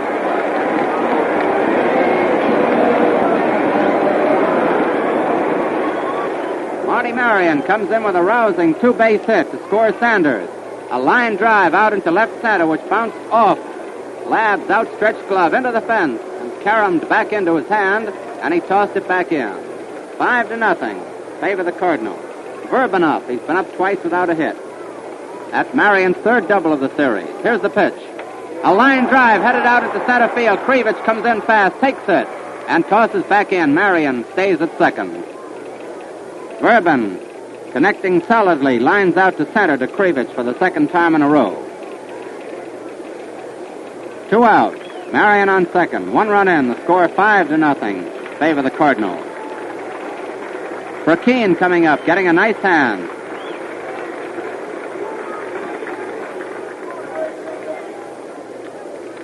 Harry Brackeen struck out in the third inning and was out third to first in the fourth. Hollingsworth stretches, throws, and there's a bouncer back to the mound. Hollingsworth waits for it, throws, he's out. Brackeen out, pitcher to first. The Cardinals add to their lead in the 6th inning. 1 run, 2 hits, 1 left, and no Brown errors. At the end of the first half of the 6th inning, the score, St. Louis Cards 5, the Browns nothing. Here Bill Corum at his best right after the game ends. Enjoy his keen analysis, his human interest angles, his brilliant highlights. Stay tuned for Bill Corum of the New York Journal-American Sports Staff. Well, time is running out on the Browns now, but they're still very much in this ball game. We've seen them come from behind before in this series against the Cardinals, and then again we've seen the Cardinals come from behind against them. Going into the last half of the 6th inning, St. Louis Cardinals 5, and the American League Browns nothing. Gene Moore, Vern Stephens, and Chet Labs will come up for the Browns in the last half of the sixth inning. Moore has been up twice in this game without a hit. He flied to center in the first inning and struck out in the third. Burkeen has given up 6 hits, struck out 3, and hasn't walked any. Ball being tossed around the Cardinal infield. Kurowski at third, Marion at short, Bourbon at second, Sanders at first. Walker Cooper the catcher, Burkeen pitching. Litweiler, Hopp, and Musial from left to right in the outfield. Moore steps in.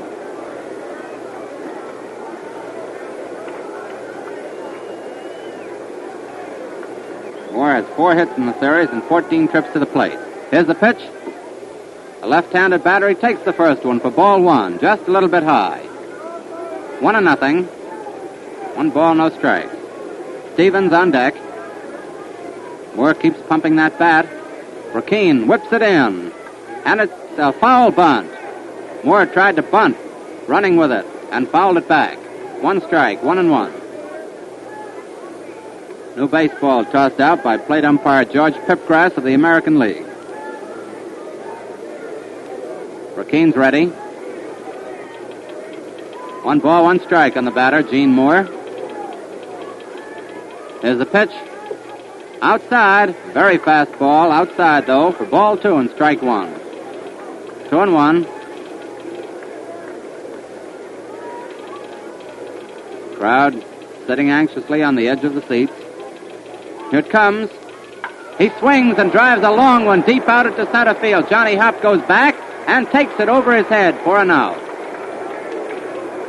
Moore lines deep out into center field with Johnny Hopp.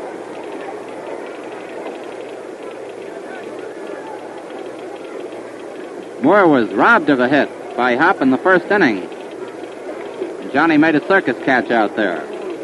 Stevens up. 1 out. Byrne has been twice thrown out at first base in this game. Right-hand hitter. Here's the pitch. He swings and misses a low curve. Strike 1. Outfield very deep for Stevens, who led the American League in driving in runs with 109. They're a bit to the left, too, in the outfield. Here it is. Outside, ball 1. Sharp curve, down low. 1-1. Burkeen is very fast and a fast worker.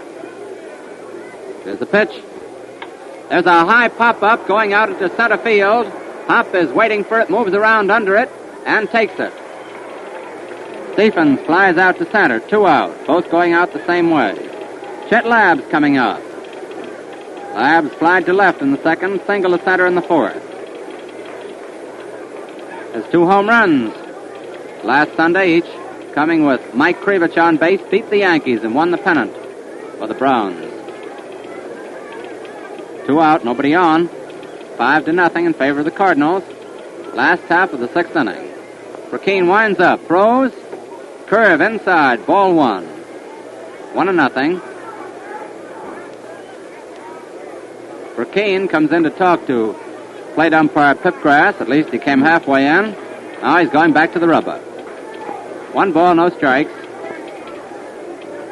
Labs up. There's the pitch. A low curve. Ball 2. 2-0. Cardinal infield talking it up. Plenty of ginger out there.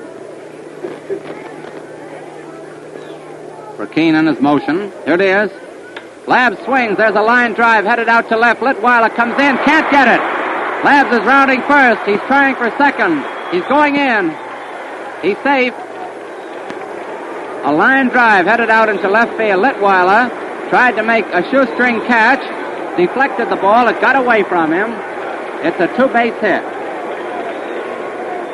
And that stirs up the Brown crowd. Labs, a line double. Out into left. His second hit in 3 tries. His second hit in 11 trips to the plate in the series. Hit number 7 off Burkeen, as old reliable George McQuinn comes to bat for the Browns.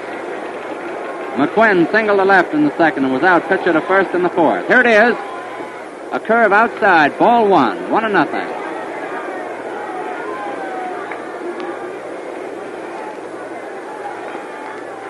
Two out, Labs on second. Browns trying to get into the scoring column here, make it a little closer. Here's the pitch. A strike. A curve placed on the outside corner. 1 ball, 1 strike. McQuinn bats left-handed. Tex Shirley warming up in the Browns bullpen. He's a right-hander. King stretches. Here's the pitch. A curve is low. Ball 2, 2-1. Now for the first time in the series, the crowd claps in unison. And right now it seems to be a predominantly Brown crowd. Listen to that.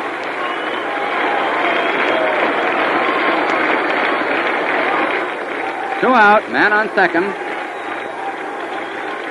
McQuinn up. Here's the pitch. And it's fouled right back on the screen. 2-2. McQuinn met a breaking curve, but not solidly. 2 balls, 2 strikes. 2 out. Labs on second. Outfield deep, a bit to the right for McQuinn.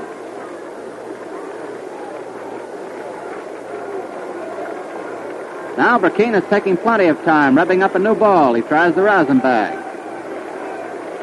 Rubs up the ball again. He's going to grip that the way he wants to.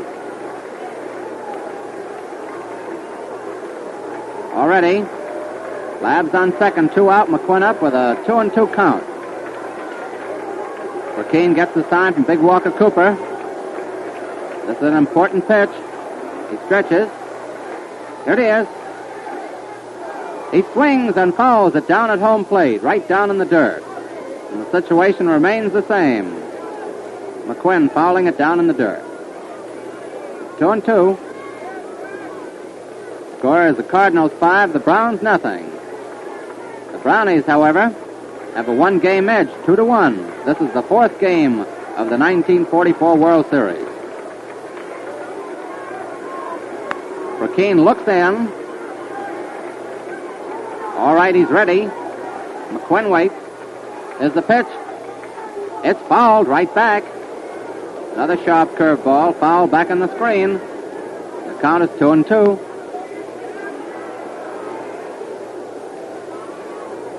A huge throng out here at Sportsman's Park in St. Louis, and perfect World Series weather. Chet Labs, who doubled with 2 out, is down on second. McQuinn at bat.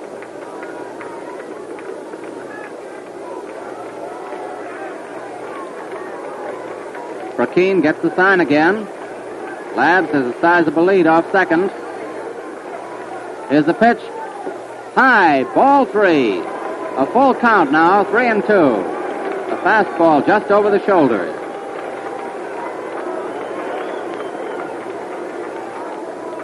And now Burkina asks umpire Pipgrass for a new ball, tossing in the old one. He gets it. 3-2 the count. 5-0, favor the Cardinals. The Browns at bat on the last half of the 6th inning. Crowd talking it up. 3-2 the count. Here's the pitch. And it's high. He walked him. Ball 4.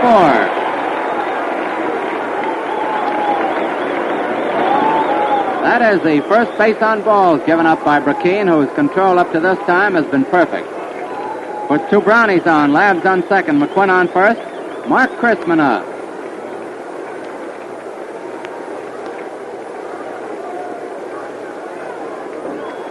Two out, 2 on. Here's the pitch. A curve comes over for a strike, nipping the outside corner. Strike 1. And now there is activity in the Cardinal bullpen. Blix Donnelly, the ace relief hurler, warming up as Burkina is in trouble here in the last of the 6th. Here's the pitch. Outside, ball 1, 1-1. Chrisman looking them over. 1 ball, 1 strike.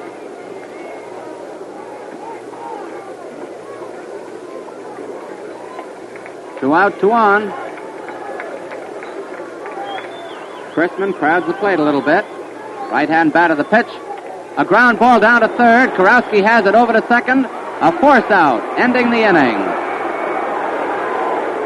Chrisman bangs into a force out. McQuinn out at second, ending the inning. In the sixth inning, the Browns, no runs, one hit, two left, and no errors by the Cardinals. At the end of six innings, the Cardinals 5, the Browns nothing. Man, Uncle Sam has posted an emergency help wanted sign on the Pacific coast.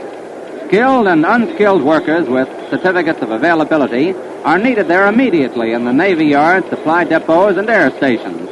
Your home will be reserved and free transportation furnished to get you there.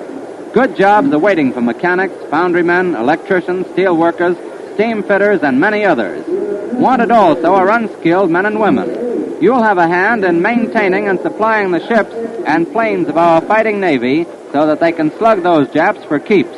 You can stay on after victory, too, and help build up America's peacetime fleet.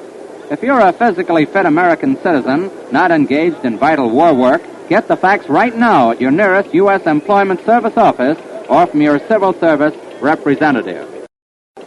There's a change in catchers now for the St. Louis Browns. Hayworth is out of the ball game, and Frank Mancuso is making his first appearance behind the bat. He came up as a pinch hitter the other day and banged out a single for the Browns. Frank Mancuso behind the bat. Tell you more about him later. Danny Litweiler leading off the seventh inning for the Cardinals. Hollingsworth delivers a slow ball, and it's wrapped on a line out at the center. Krivich comes in, can't get it, it bounds away. Litweiler is trying for two, the throw into second. He's out. He's out at second trying to make a double. Litweiler drove a line drive into center field. And Krivich, typical of the play of the Browns outfielders today, came tearing in after it. Couldn't make the catch. It rolled away from him. And then the left fielder Labs came over, backing up, whipped a throw into Gutteridge, and Litweiler, sliding in on his stomach, was out at second base. A thrilling World Series play here in St. Louis. A single for Litweiler, and he's out at second. We'll score that 8-7-4. Johnny Hopp up, left-hand batter. Down low, ball one. By the way, that's Litweiler's second hit of the game and 4 trips to the plate. Hopp at bat has 1 out of 3.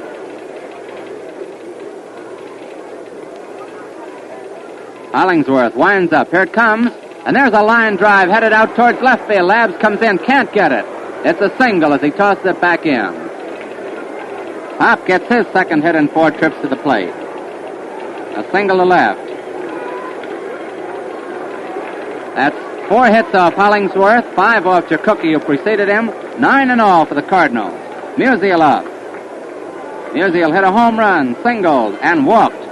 Drove in 2 runs, scored 2. Left-hand batter. Hopp on first. Musial up. There's the pitch. A line drive headed out to left field. Down the line, a hit. It's rolling on the foul line. Hopp is going into third base, and Musial into second with a 2-base hit. Stanley Musial gets his 3rd hit of the day. A line double down the left field line. He swung late and poked it over the third baseman's head, over Chrisman's head, for a double. Hopp is now on third, Musial on second. That's hit number 10 for the Cardinals. Walker Cooper is being purposely passed. Walker Cooper will be passed to fill the bases. 1 out. They're going to try to set up a double play. Tex Shirley warming up very hard out in the Browns bullpen as Hollingsworth is in trouble now in the 7th inning. The Cardinals are leading 5-0. There's ball 4. Cooper with a base on balls going down to first. That's the second pass given up by Hollingsworth, and Ray Sanders comes up. Ray struck out in the first, got on by Gutteridge's error, scoring a run in the 3rd and single to center in the 6th inning. Sanders didn't score the run in the 3rd, but he scored one as a result of the error. First pitch to him is close, ball 1. Musial was on second when Sanders wrapped that ball, which went through Gutteridge, and Stanley came in. Sanders up, 5-0. Favor the Cards, and the full deck. 3 on, 3 Cards on base. He swings and lets the pop up to the infield. An automatic out, the infield fly. Gutteridge is taking it. The runners hold on. Sanders pops out to the second baseman. 2 out. There's Kurowski coming up. Kurowski flied to center in the second. Out short to first in the third and struck out in the 6th inning. Kurowski has 3 hits and 15 trips to the plate in this series. Always dangerous, right-hand batter. Hopp on third, Musial on second. Walker Cooper on first. 2 out. Very tight, tense situation here. Hollingsworth winds up the pitch. There's a long drive headed out to center field. Krevich is going back to the fence, going back, and he makes it right against the fence for a great catch, ending the inning.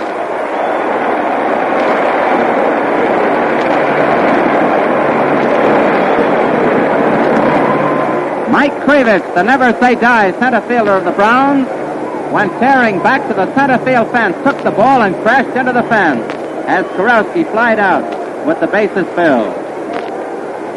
In the Cardinals, the 7th inning, no runs, 3 hits, 3 left, and no Brown errors. At the end of the first half of the 7th, the Cardinals 5, the Browns nothing. Well, there we had an inning where the Cardinals got 2 singles, a double, a base on balls, and failed to score. The fly in the ointment, of course, was that Litweiler who singled was out trying to make a double of it. For an earful of good listening, stay tuned at the end of today's game for Bill Corum's brilliant analysis and colorful highlights. Last half of the 7th inning now. Frank Mancuso coming to bat. He banged out a pinch single in Thursday's game. Frank's a Texan, born in Galveston, lives in Houston. 6 feet tall, 190 pounds, 25 years old. Honorable discharge from the U.S. Army in 1943. He had been a paratrooper. He's up now. Burkeen delivers a called strike coming over the inside corner. Strike 1. Last year, Mancuso in the Army heard the World Series by shortwave. He hits the next pitch, a long fly out into right field. Musial races over and makes the catch close to the foul line. Mancuso flies to Musial in right. 1 out. There probably will be a pinch hitter here for Hollingsworth. We'll schedule a bat next. Tex Shirley, a right-hander, warming up out in the bullpen for the Browns. Milton Burns, an outfielder, a left-hand batter. Byrnes, Milt Burns, is going to bat for Hollingsworth. Burkeen goes into his motion. There's a pitch. Fastball high, ball 1. Burns is all St. Louis, born and lives here, 28 years old. 1943, his rookie year with the Browns, he hit .280 and fielded .997, an American League record. Pitch fouled right back. Strike 1, 1-1. Last half of the 7th inning, the Cardinals lead 5-0. Outfield plays Burns deep and a bit to the right. Harry Burkeen on the mound for the Cards has given up 7 hits, but he's been very stingy when there were men on base. Gave up 7 hits, struck out 3, walked 1. Here's the pitch. Outside, Burns took it for ball 2, 2-1. Red Hayworth is out of the game now. He suffered a groin injury when Marty Marion's foul ball bounced off the ground and hit him. A strike, a fastball on the outside corner. 2-2.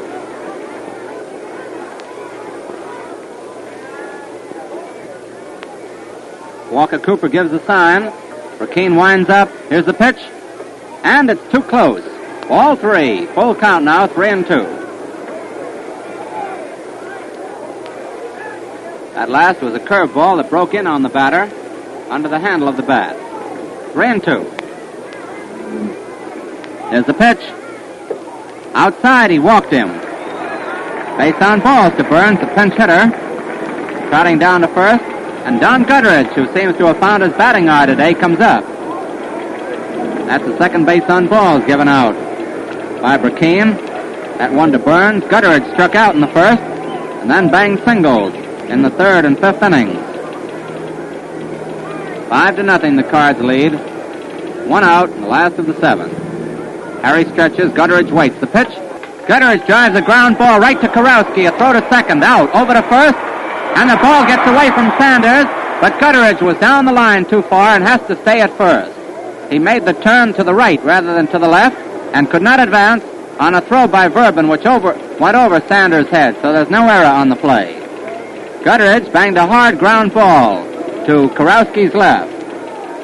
Kurowski made a nice stop, tossed down to second base, retiring Borwns on a force out. Verben's throw went over Sanders' head to the boxes, but Gutteridge is still on first.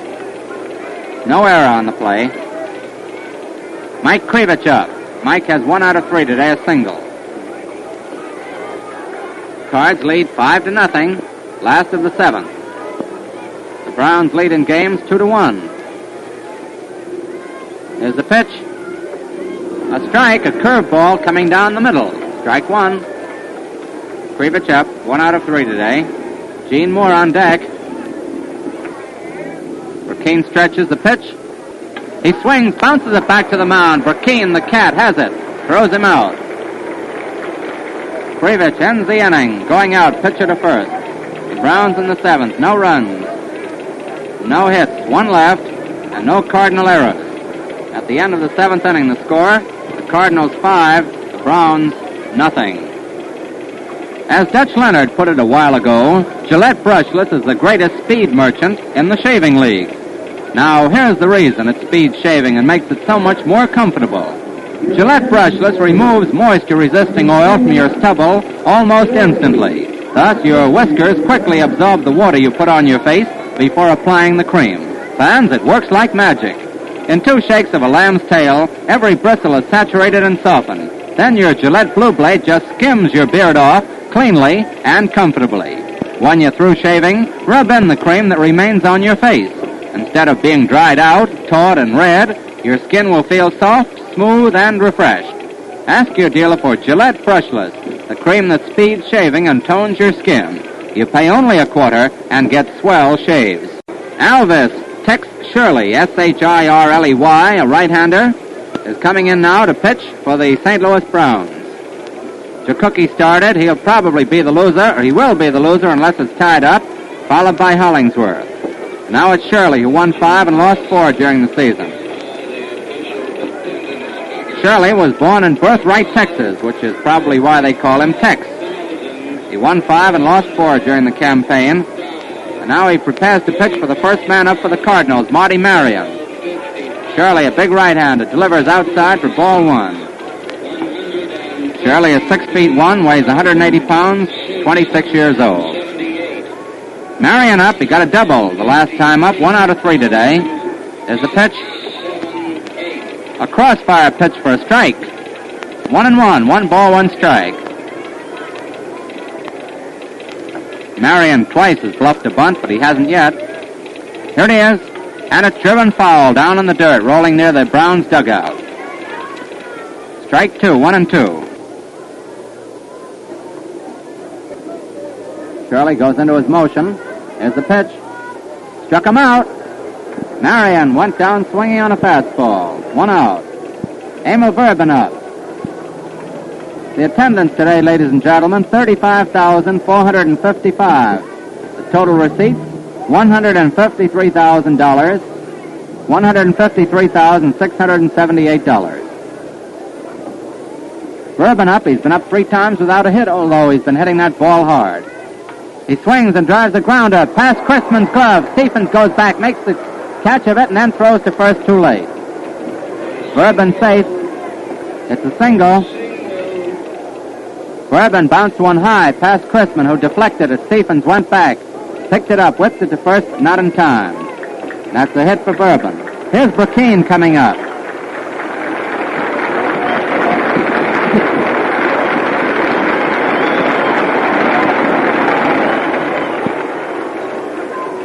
Burkeen has been up 3 times without a hit.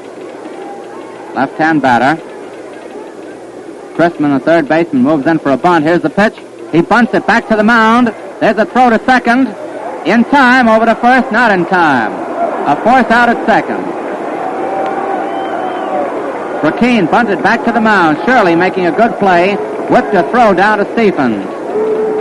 Stephens covered second, threw over to first, but not in time for double play. Burkeen is safe on a force out, and Verben is retired at second. 2 out.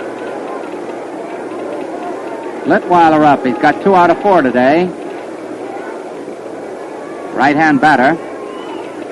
In case you tuned in late, the Cardinals moved out in front in the first inning when Hopp singled and scored on a homer by Musial. 2 more runs in the third and 1 in the sixth. First pitch to Litweiler outside, ball 1. 1-0. 2 out and Burkeen on first.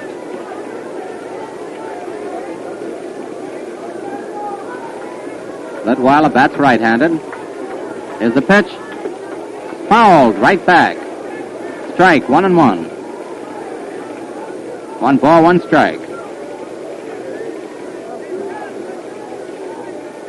Outfield is shade to the left. The Browns talking it up. Here's the pitch. A low curve. Ball 2. Too low. 2-1. Johnny Hopp on deck. Cardinals have made 11 hits today. They really exploded. One of them a mighty home run by Stanley Musial over the right field roof in the first inning. Shirley stretches. Litweiler waits. Here's the pitch. The fastball is low. Ball 3. 3-1. 3 balls, 1 strike. Hopp on deck.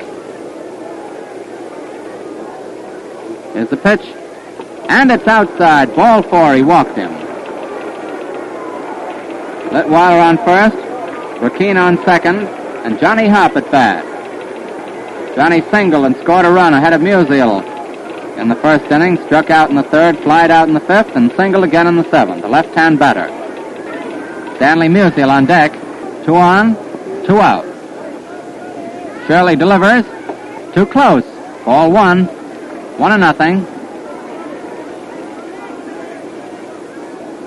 Frank Mancuso is the catcher for the Browns now, replacing Hayworth, who was slightly injured. Frank is the brother of Gus Mancuso of the Giants and looks a lot like him. 1 ball. Johnny Hopp at bat. Hippity hop.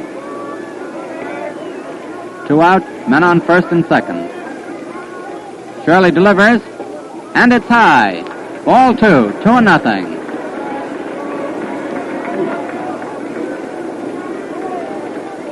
Manager Billy Southworth coaching a third for the Cards. Mike Gonzalez at first. Here's the pitch. And it's a high foul over near the screen. Mancuso coming back under it. He's got it.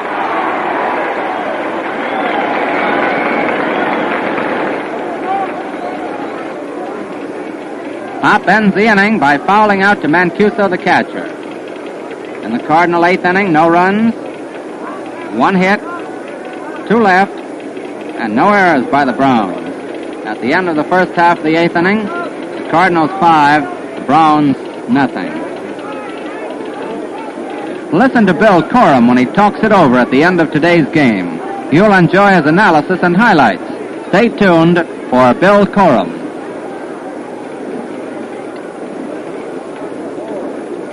Last half of the 8th inning. Already now, ball whipped around the infield.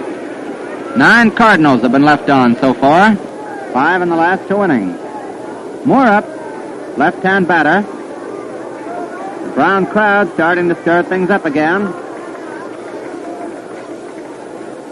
Burkeen getting the sign from Walker Cooper. Left hands it in, and it's fouled right off the umpire's chest protector.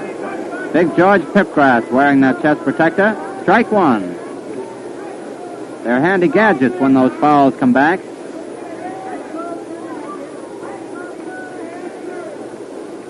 Did you ever notice that the American League umpires wear the chest protector outside the clothing, and the National League umpires wear it inside the jacket? Here's the pitch. It's low, down in the dirt. Ball 1, 1-1. Pipgrass examines the ball, tosses it out, puts a new one in. Burkeen goes into his motion. Here's the pitch. And it's outside, just missing the corner. Ball 2, strike 1. Outfield a bit to the left. Blix Donnelly warming up in the Cardinal bullpen as insurance. Here's the pitch. It's high. Ball 3. 3-1 now. Manager Luke Sewell shouting encouragement from the third base coaching box. Freddie Hoffman doing ditto down at first. Burkeen delivers. And he walked him. Up high. Ball 4.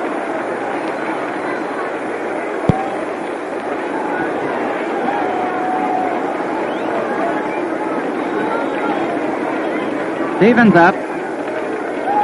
Verne has been up 3 times without a hit today.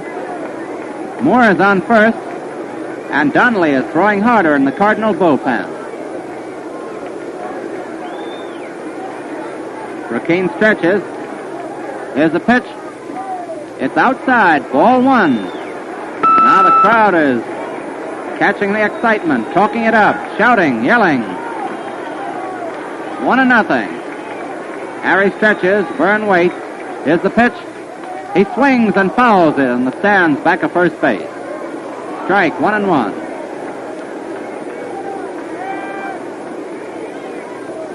Hard-hitting long ball, Verne Stevens at bat.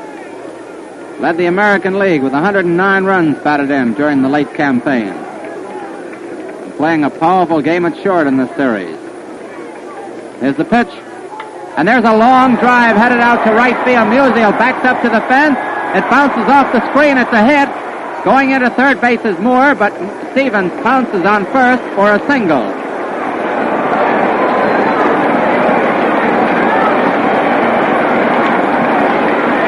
Verne Stevens blasted a long fly off the right field screen.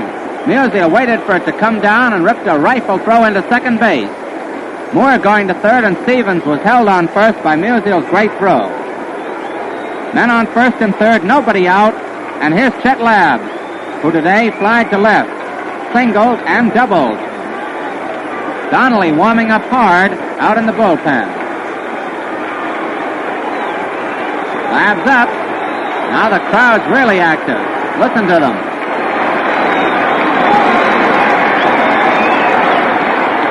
All right, here's the pitch. A line ground ball. Back to Marion. Over to second. Over to first. A double play. The run scores.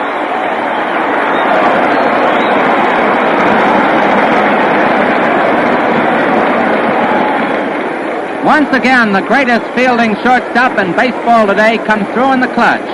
Labbs smashed a potential base hit to Marion's left. The octopus went tearing over, scooped it up. Flipped a throw over to Verbin for a force out on Stevens. Verbin whirled, pivoted over to first base, and Labbs was out a double play. More scoring, and now it's 5-1. McQuinn up. Outside, ball 1. Nobody on now. Another great fielding play by the great Marty Marion. Saved his pitcher, Harry Burkeen. Turned in a potential hit into a double play. Marion to Verbin to Sanders.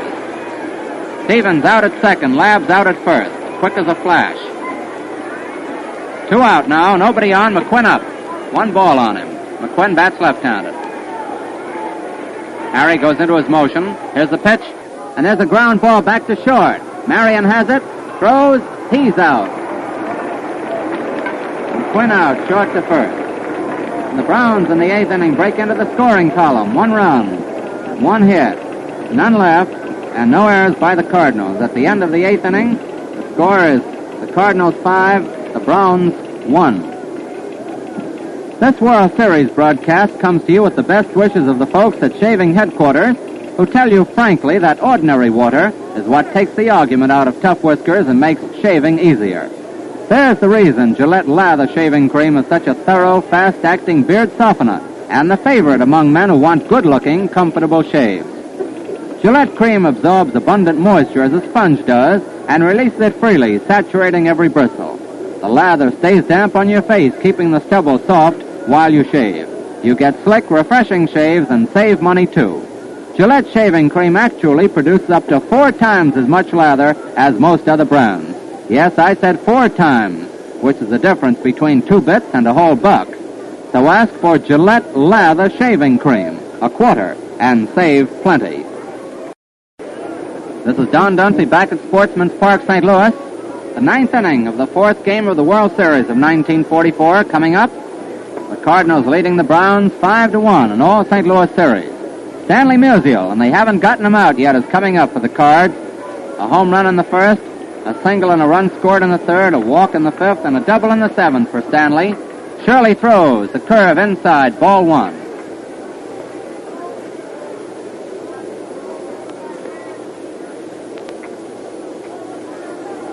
Takes Shirley, a right-hander. Third Brown pitcher working. Here it comes. And there's a ground ball going down to Gutteridge. Don has it to throw. In time, and not by too much time either. Musial was down there like a flash. Musial thrown out. Second to first. Willis Hudlin, a veteran right-hander, is warming up in the Browns bullpen. Walker Cooper up. He's got 1 out of 3 officially. Right-hand hitter, they play him deep and straight away. Here's the pitch. And there's a line drive headed deep out into center field. Krivich is going back, can't get it. It bounces next to the flagpole. Cooper is rounding second. His long legs carrying him around. There he goes into third. He's rounding third. He's coming home. Here's the throw in. He is out.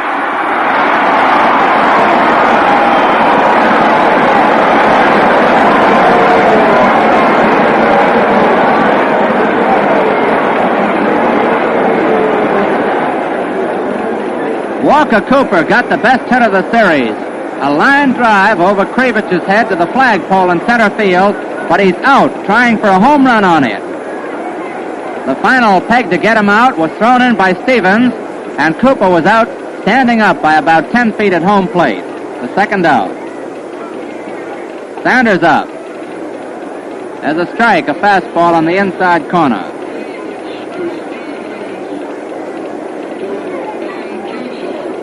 That relay was Krivich to Stevens to Mancuso. 8-6-2. There's a line drive headed out to right field. Moore goes over and takes it. Sanders lines out to right.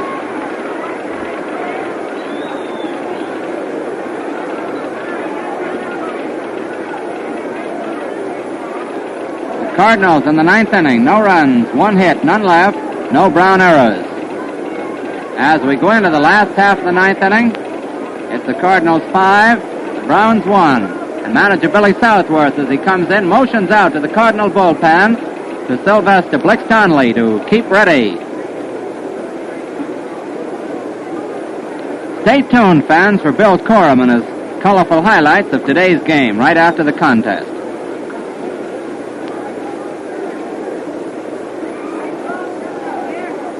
The Browns in the do-or-die ninth inning will bring up Mark Chrisman, Frank Mancuso, and probably a pinch hitter for Tex Shirley.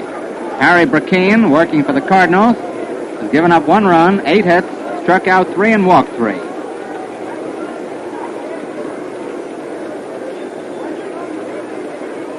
Chrisman, who was going to lead off the ninth inning for the Browns, single in the second, struck out in the fourth, and banged into a force play to end the sixth inning. Series stands 2 games for the Browns, 1 for the Cardinals. The Browns won 2-1 on Wednesday, the Cardinals 3-2 on Thursday, the Browns 6-2 yesterday, and now the Cardinals are aiming to even it up. They lead 5-1 in the last half of the ninth inning, but those Browns are still very much in the contest. Only a great play by Marty Marion saved the Cardinals last inning. That has saved them from a little trouble anyway. Chrisman up. Brackeen, a left-hander, getting the sign from Walker Cooper. Harry the Cat goes into his motion. The pitch, a strike, a fastball on the inside corner. Strike 1. Donnelly is keeping loose out in the Cardinal bullpen. There's the pitch. Swung and missed, a slow curve. Chrisman went around on it. Strike 2.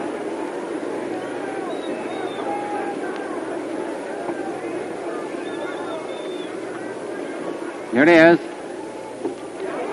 Strike 3, a curveball on the outside corner. Chrisman called out on strikes. Strikeout number 4 for Brackeen. Up now is Frank Mancuso.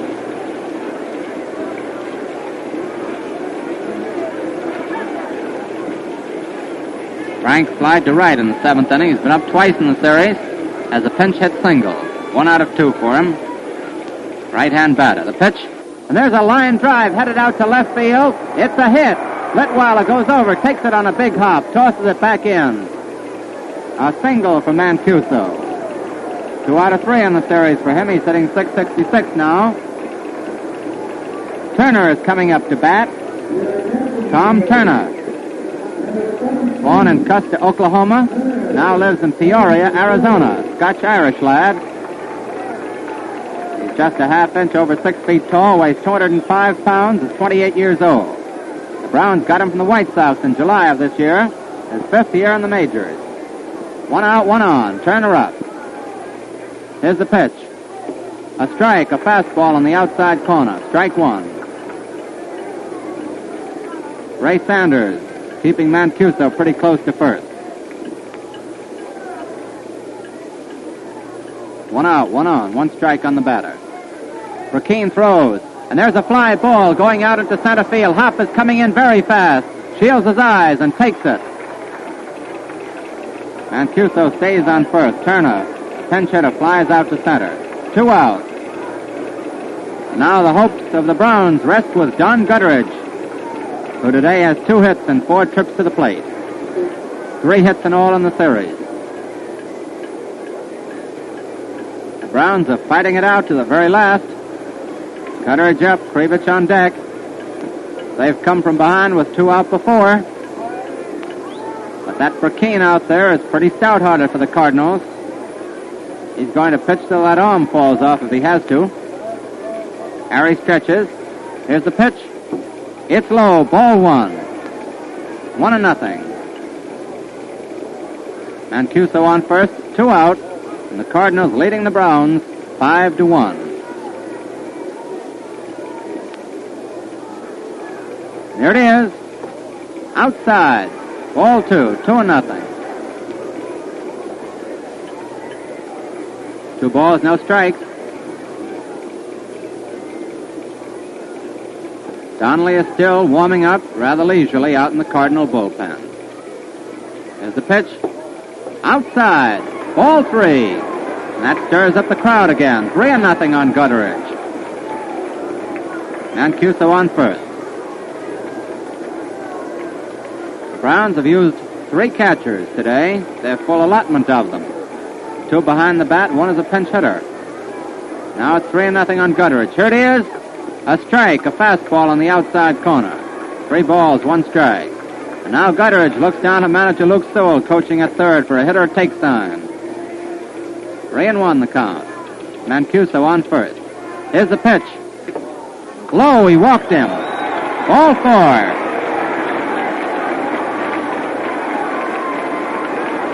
Gutteridge goes to first. Mancuso goes to second. And that leaves it up to Mike Krivich. Krivich singled the first time up in the first inning, and then was out the next 3 times.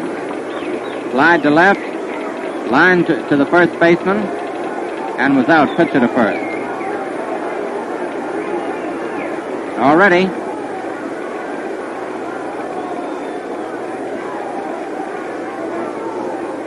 Burkeen, with 2 on and 2 out, gets ready to work on Krivich, or vice versa. Krivich bats righty, outfield a bit to the left. Here's the pitch, and there's a drive going down to the second baseman. Bourbon has it, a force out at second. The ball game is over. The Cardinals win 5-1, and the series is all even at 2 games apiece. Krivich smacked a hard grounder which bounced once, then into Bourbon's glove, and it's a force out at second. Bourbon to Marion, ending the ball game. In the 9th inning, Browns, no runs, 1 hit, 1 left, and no Cardinal errors. The final score is the St. Louis Cardinals 5, the St. Louis Browns 1. And now the series is all even at 2 games apiece. If the Browns win, the Cardinals win. The Browns win, the Cardinals win, and there's another big game tomorrow. You'll have Bill Corum's highlights of today's game in just 1 minute. He's on his way from the press box right now. Before Bill takes over, I want to back up our statement that no other blade, not one, is as sharp, easy-shaving, or long-lasting as today's Gillette Blue Blade. Unlike ordinary blades, Gillette Blue Blades are produced in a great 8-story precision plant that covers 2 full city blocks. There you'd see the amazing machines and scientific instruments Gillette engineers have built exclusively for the manufacture and testing of Gillette Blue Blades. Huge electric furnaces in which the steel is tempered to glass-cutting hardness. Great finishing machines that grind, hone, and strop the steel in one continuous operation, producing edges so keen that their sharpness can be measured only by a beam of light. That's just the start of the story. But in view of the facts, I feel sure you'll agree that without comparable technical knowledge, specialized facilities, and skilled workmanship, it is impossible to produce a razor blade as sharp, as easy-shaving, as long-lasting as today's vastly superior Gillette Blue Blade. Well, that's the ball game. The Cardinals 5, the Browns 1, and here in his inimitable style to sort of round it up for you is our colleague on these cavalcade of sports broadcasts, Bill Corum. Bill? Thank you, Don. And the boy from Broken Bow, Oklahoma, kind of shot the Brownies dead here today. Before the biggest crowd that the series has seen to date, 35,455 persons paying $153,678, Harry Brackeen, the Weasel as the boys call him, took the Browns in hand, and for the first time since Morton Cooper did it last year against the Yankees, a Cardinal pitcher went the full distance as the Cardinals evened up the series. 5 runs, 12 hits, and no errors. Still no errors. Have made an error in 4 games in the series. And for the Browns, 1 run, 9 hits, and 1 error. The Browns used 3 pitchers, starting with Jack Chikuki, who gave way to a pinch hitter in the 3rd inning. The veteran Al Hollingsworth, a local boy who's been all over the baseball map, came in and pitched very good ball, and he finally was relieved by Tex Shirley. And Tex Shirley is a young man who's got a lot of stuff, and he got a good fastball, but his control today wasn't exactly perfect. He was born, by the way, in a town called Birthright, Texas, and I guess he wouldn't sell that for any mess of pottage anyhow. Well, getting back to the hero of the game from a pitching standpoint, the Weasel Brackeen, he comes out to Sportsman's Park here in an old Model T, and who do you think his chauffeur would be? Well, of course, you'd guess it was John Leonard Pepper Martin, no other, the old racing driver himself. And tonight the 2 boys will ride home in state. You can bet the 2 Oklahomans will go dashing back in that car as fast as it will run and have a big time on the way home. This kid pitched great ball here today. Wonderful ball. He got a defeat last year. I'm pretty sure my memory's right. He didn't start. This is the first World Series game he ever started. He started, he finished, he won it. But last year he was charged with a defeat when he came in to relieve Max Lanier, and I guess that was the 4th game of the series. I'm pretty sure that's correct. He was very close today, Brackeen was, to scoring a shutout. Ernie White pitched the last Cardinal shutout against the Yankees in 42, and the last shutout that's been chucked in the World Series was done here in the last game last year by Chandler of the Yankees. This kid was mighty close. The Browns finally broke through for their run, and as I say, they got 9 hits off of him, but he never was in much danger after Musial smashed a home run onto the right field pavilion roof to set the Cardinals off with a 2-run advantage, stealing the Browns' thunder of the 1-2 punch, a single and a home run, and after that, Brackeen was the kingpin of the ball game. Musial might have had a perfect day at bat, and did have a perfect day at bat until his last time up, hitting a homer, a double, and a single, and getting a base on balls in his first 4 trips to the plate, and that's pretty nice hitting. And Walker Cooper was hitting hard for the Cardinals. They were hitting much harder today as at any time in the series as their totals of 12 hits show. They were meeting the ball and hitting all these Brown pitchers pretty good, except the left-handed Hollingsworth, who held them in check fairly well. Marion was hitting well and fielding beautifully, and that reminds me, I was a little embarrassed up here when I started this thing off this afternoon, talking about great shortstops, just picking them out of the air, as it were, and I turned around, and who should be standing behind me but the great shortstop and manager of the Cleveland Indians, Lou Boudreau. And I was a pretty embarrassed fellow, but I really think of Boudreau, although he is a good fielding shortstop, a dandy, I think of him more as a hitter. He led the American League this year. As you know, Wakefield had the best percentage, the better percentage, but the official verdict is that the leading hitter of the American League was Lou Boudreau, the manager of the Indians, and I just wanted to say he's a good shortstop, too. And I was talking purely about fielders, and Marion again proved today, pulling Burkeen out of one hole with a beautiful double play when it looked like the Browns were going to threaten and might put on a real rally in the 8th inning. So now we come back, I am almost certain, to the original pitchers tomorrow's big Sunday game. We come back here with Mort Cooper for the Cardinals. That's a positive sense. You can bet, barring some untoward incident, that Cooper will start tomorrow's game for the Cards, and I imagine it'll be Denny Galehouse for the Browns, though there is a possibility that Sewell might try to come in there with Potter, who didn't pitch such a long time the other day in his starting game, and might be in, and would be, I think, in perfectly good shape to start if Luke decided to do that. Now, this was a overall good ball game with, as I told you, the biggest crowd of the series so far here, 35,455.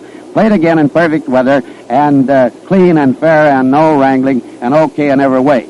And so, fans, tomorrow, the St. Louis Browns and the St. Louis Cardinals go into the 5th game of this colorful series at 2:45 p.m. Eastern War Time. We'll be on the air to give you the story play-by-play as it happens. Until then, this is Bill Corum saying, smooth sailing, smooth shaving, and good afternoon from your host, the Gillette Safety Razor Company, Don Dunphy, and Bill Slater. This is Mutual.